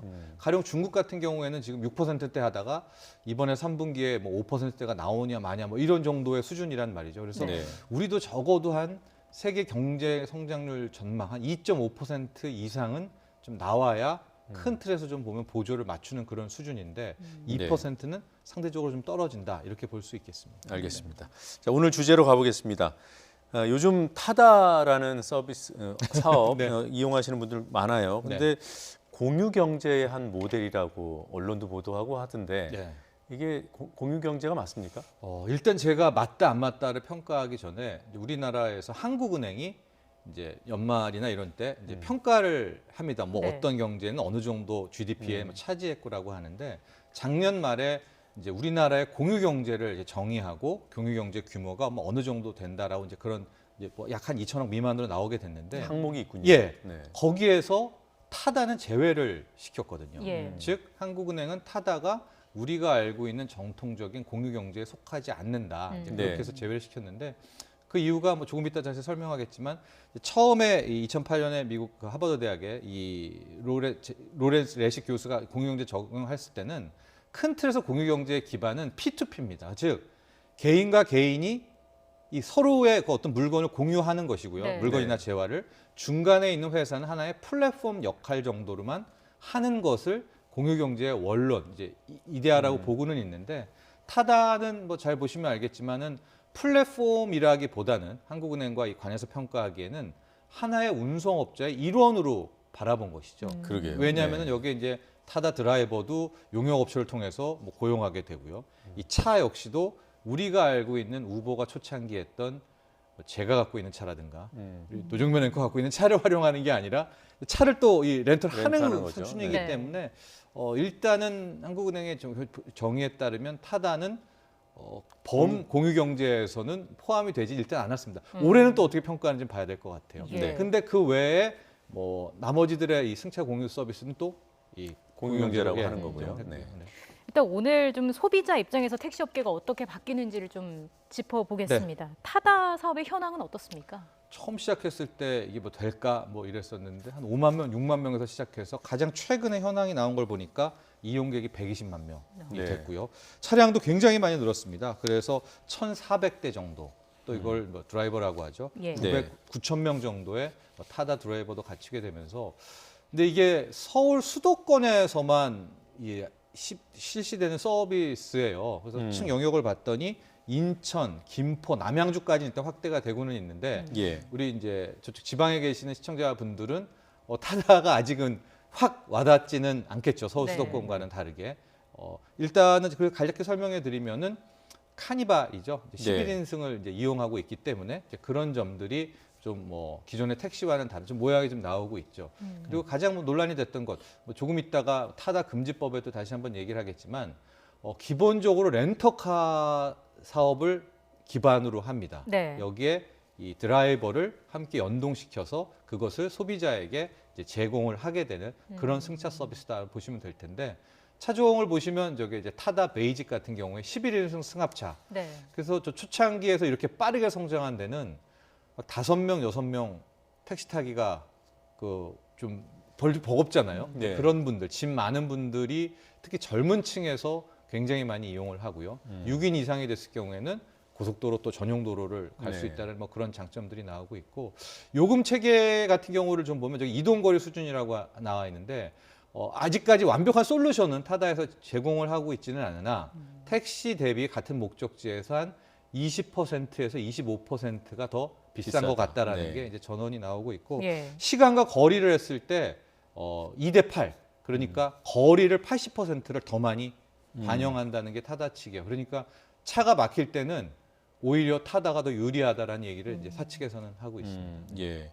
이게 타다가 조금 전에도 봤습니다마는 1년 사이에 그야말로 급성장했잖아요. 그렇죠. 5만에서 120만 120만 원이면 뭐 그 여세를 몰아서 사업을 확장하려고 했어요. 최근에 확장 계획도 발표를 했고 그랬다가 또 다시 보류를 했습니다. 그렇습니다. 무슨 일이 있었던 겁니까? 이것 때문에 실은 오늘 이 아이템을 갖고 온 거고요. 어제 그제까지 뭐 한 주간 계속 떠들썩했었던 게 이제 연말까지 지금은 이제 1,400대 수준인데 이거를 10,000대까지 네. 증차하겠다라는 이슈를 꺼내 들어왔는데 이게 왜 중요하냐면 당초에 이제 카카오 있었지 않습니까? 카카오 예. 모빌리티의 카풀 서비스를 갖고 정말 기존의 택시 업계와 엄청난 충돌이 있었고 참 뭐 온갖 산토 끝에 상생 협의안이라는 게 이제 나왔거든요. 네. 그때 핵심 내용은 앞으로 이런 새로운 승차 공유 서비스가 사업을 확대하려면 기존에 있는 이 택시 면허를 사고 그만큼을 증차하는 확대하자라는 게 이제 협의안의 핵심 목적이었었는데 그게 면허 총량제지요. 그게 면허 총량제입니다. 네. 그러니까 대략 지금 뭐 가격은 제가 확실히 말씀드리지 못하지만 시세를 보면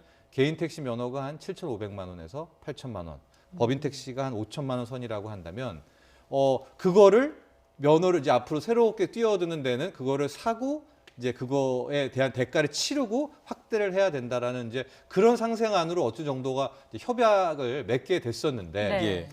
지금 갑자기 10,000대를 늘린다는 것은 그때 맺었던 저 면허 총량제를 무시하는 처사라고 보여지는데 근데 이 대목에서 그냥 10,000대치 돈 낸다는 뜻 아니야라고 할 수 있겠지만 저기 예. 세 번째 항목을 보시면은 이제 앞으로 그러면 어느 정도까지가 가능하냐 감차분을 연간 한 900대 정도로 이제 서로 협의를 했거든요. 네. 왜냐하면 택시 기사분들도 그 기존에 갑자기 포기할 수는 없는 거 아니겠습니까? 예. 그분들도 이제 생활을 해야 되니까.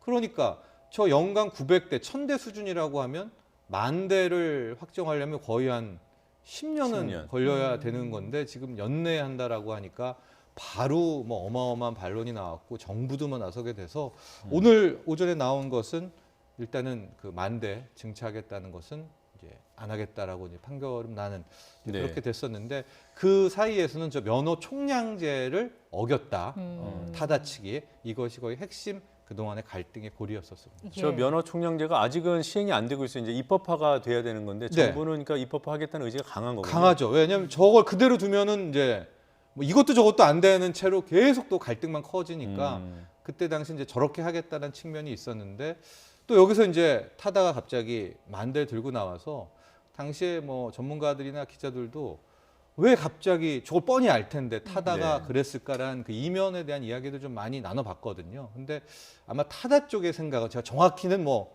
타다 쪽을 대변할 수는 없겠지만은 네. 이게 이제 너무 늦다고 생각했던 것 같아요. 연간 900대, 1,000대를 해가지고 언제 사업 확장을 하냐. 그래서 마치 이제 공론화하려고 승부수를 막 이렇게 10,000대 이런 식으로 좀 그럼 공론화가 되고 이슈몰이가 될 수 있지 않겠습니까? 네. 그래서 이렇게 초강수를 모르지는 않았을 거 아니에요. 네. 반발이 들어올 줄 모르지는 않았을 것이다. 않았었는데 오히려 또 그런 측면을 타다는 노린 것이 아니냐 이런 분석도 가능할 것 같습니다. 타다 베이직 같은 경우에는 단거리 요금도 조정한다고 하잖아요. 네, 네. 이것도 뭐 택시 업계와의 마찰을 좀 피하기 위한 방법인 그렇죠. 뭐 여러 가지 이야기들 뭐 나오고는 있는데 기본적으로 타다가 일단은 증차를 하지 않으면 뭐 사업 확장도 좀 힘들게 되는 것이고요. 특히 이제 서울 수도권 베이스를 하고 있지만 뭐 회사 입장에서는 더 넓은 쪽으로 사업 확대를 좀 하고 싶어하는 이제 그런 욕구가 있는데 오히려 타다 입장에서는 이제 상생안을 족쇄가 된다. 뭐 이런 식의 느낌을 받았을 수는 있을 것 같습니다. 네. 그러면 지금 택시 업계는 타다가 그나마 비싸니까 네. 좀 손님을 덜 뺏긴다고 생각하는데 네. 지금 택시 요금이 좀 올랐잖아요. 그렇죠. 그러니까 이제 비슷해졌단 말이에요. 네. 그래서 타다가 이 가격 격차를 조금 더 늘리기 위해서 택시 업계의 요구에 따라서 올린 측면도 있는 거죠. 네, 그런 것도 있지만 계속해서 말씀드리지만은 지금 저 1,400대라는 사이즈로는 타다도 영업을 지속할 수 없다. 그렇죠. 예, 그런 측면이 있어서 분명히 저런 갈등이라든가 분란도 알았겠지만 한번 이렇게 뭐 10,000대 증차라는 카드를 던져놓고 다시 받고 뭐 이런 식으로 갔을 확률이 굉장히 높습니다. 그러면 저 900대, 그러니까 택시업계에서 연간 900대 감차하고 감차하는 거 넘기는 네. 이게 변화 가능성이 없지는 않겠습니다. 그렇죠. 아마 좀 시간이 되고 어느 정도 좀 상생안도 좀 되고 또 소비자들, 국민들의 반응도 굉장히 중요한 거 아니겠습니까? 네. 경기에 따라서 이제 조절이 될 수는 있겠죠. 네. 그 프리미엄 서비스를 확대한다는 게 이제 증차 계획을 처리하는 대신에 네. 내놓은 안인 거잖아요. 네, 그렇습니다. 뭐 예상되는 효과가 있을까요? 그런데 뭐 제가 보기에는 훨씬 더 이제는 그 요번에 소비자들의 그 취지를 좀 보니까 프리미엄 서비스를 더 선호하는 그런 수요들이 있다는 걸 좀 확인을 했거든요. 그러니까 아마 사업자 측면에서 그런 쪽으로 전략을 택했을 수가 있겠고, 특히 이제 젊은 친구들, 대학생들은 저렇게 막 앱을 이용해서 타다를 부르고 뭐 이런 것들이 전혀 낯서지가 않거든요. 그러니까 네. 저기에서 한 단계 높은 프리미엄을 가더라도 그만큼의 대가를 치를 수요는 있다는 것을 충분히 확인했다, 이렇게 볼 수가 있겠죠. 예, 저희 진행팀에서는 그 타다 로고가 노출되는 영상은 좀 덜 틀었으면 좋겠습니다. 자, 지금 택시업계의 반발이 이게 타다 등 유사 이제 업종들을 향한 반발이 뭐 지속되었는데 그동안 이제 뉴스에서 또 이제 멀어졌어요. 네. 최근에 이게 다시 부각되는 겁니까? 그렇죠. 다시 불거졌었고, 특히 이제 택시업계가 다시 이번에 또 뭉친 것이 이제 타다의 큰 틀에서 보면 2대 주주라고 볼 수 있는 또 SK 쪽을 공략을 하게 되면서 또 SK 불매운동, 이게 전반적인 사회 갈등으로 또 가게 되니까 이제 타다는 오늘 뭐 전격 그 만대 증차를 뭐 철회하게 된 그런 측면이 있는데, 잘 보시면 이게 또 국회에도 또 전혀 다른 모습들이 나오고 있어요. 이게 불과 한 몇 달 전까지만 해도 국회 상당수는 이게 4차 산업의 또 일종이고 어쨌든 승차 공유, 공유 경제는 가야 된다는 쪽으로 굉장히 또 큰 비중이 높았었거든요. 공유까지는 아니더라도 하여튼 혁신해야 된다는 거잖아요. 혁신 쪽으로 갔었는데 최근에 또 국회의 모습을 보면 타다 뭐 타다 금지 발의법 뭐 이런 정도까지 지금 내용이 지금 나오고 있거든요. 그러니까 상생안을 깼다는 거가 현재 정치권의 가장 큰 이제 핵심 포인트인 것 같은데, 그래서 좀 입법안들 몇 개를 좀 봤더니 이 타다라는 것을 잘 보시면은 이제 이게 입법의 미비를 일단은 이제 치고 들어간 것이었거든요. 그러니까 기존에 좀 설명을 해드리면 렌터카 같은 경우에는 지금 렌터카가 있고 기사가 같이 붙어서 오는 거잖아요. 근데 이거는 불법입니다. 안 됩니다. 렌터카는 우리가 가서 렌터카를 불러오고 해야 되는데 그 11인승에서 15인승 승합차에 한해서는 그냥 암묵적으로 이 기사를 명시적으로 예외 조항을 둬서 오는 것을 허용을 했단 말이죠. 그 이유가 뭐냐면 11인승에서 15인승 렌트카는 주로 관광을 많이 하게 되니까 관광에 대해서 활성화를 시키기 위해서 그걸 예외 조항으로 둔 것이었고, 바로 이 대목을 이제 타다가 들어와서 렌터카에 기사까지 합병하게 되는 이제 그런 거였는데, 기발하긴 합니다. 네, 그렇죠. 그러니까 이제 입법이 그만큼 중요한 건데, 그래서 타다 뭐 여러 가지 나온 금지 발의법을 보니까 아예 그 예외 조항에 즉 11인승에서 15인승은 렌터카라 하더라도 기사를 함께 불러서 갈 수 있다는 그 예외 조항에 단체 관광이 확실한 경우라는 거를 또 넣겠다는 거예요. 그러면은 우리 뭐 이렇게 그러니까 5명 모여가지고 단체 관광이라고는 할 수 없는 거 아니겠습니까? 그래서 아예 타다의 사업 기반을 그러니까 법으로 불법화하겠다는 이제 그 정도로 지금 또 국회는 강력하게 나오고 있는데, 또 이것도 해석하는 시각도 여러 가지인 것 같아요. 왜 이렇게 나오느냐? 내년 총선이 있기 때문에 또 택시업계를 의식해서 또 국회의원들이 또 이렇게 또 괜히 또 하는 거 아니야? 뭐 이런 시선도 있고, 하여간 국회 지금 최근 분위기는 오히려 타다에게 이 화살과 책임을 돌리는 그런 모양새가 나오고 있습니다. 지금 말씀해 주신 그 타다 일명 금지법은 현실성은 좀 떨어져 보입니다. 어떤 흐름이나 이런 걸 봤을 때. 물론 이제 택시업계 입장에서는 타다에 대한 규제 이런 부분이 적어도 상생 협약을 지키는 수준까지는 요구하겠죠. 네, 그렇죠. 하여튼 타다 입장에서는 설상가상인 것 같습니다. 벤티라는 또 서비스가 출시돼요. 네, 우리는 이제 벤티를 또 어떻게 바라봐야 되느냐 얘기가 있는데, 그 벤티, 카카오 모빌리티의 벤티는 이제 우리가 커피를 시킬 때 벤티 사이즈가 있잖아요. 가장 큰 거를 벤티 사이즈라고 하는데, 카카오 측에서 봤더니 이 타다의 이 큰 빅 사이즈들 11인승의 카니발 하면서 여기 수요가 상당하다 하고 앞으로도 성장성이 있다는 건 확인한 것 같아요. 그래서 유사한 겁니다. 그 스타렉스라 카니발을 이용해 가지고 이제 대형, 중대형 이제 택시를 하겠다는데, 카카오의 이 벤티와 타다의 다른 점은 그때 이 중대형의 이 택시는 누가 모느냐?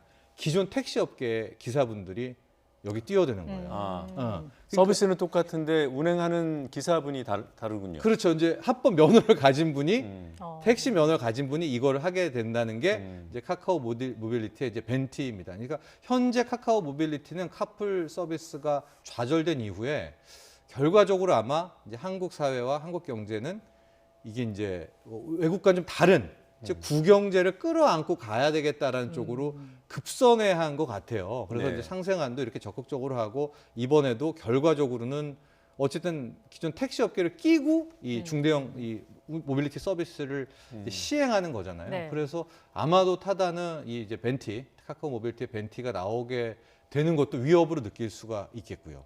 그래서 더 만대 증차 같은 초강수로 또 한 그런 경우도 있겠는데.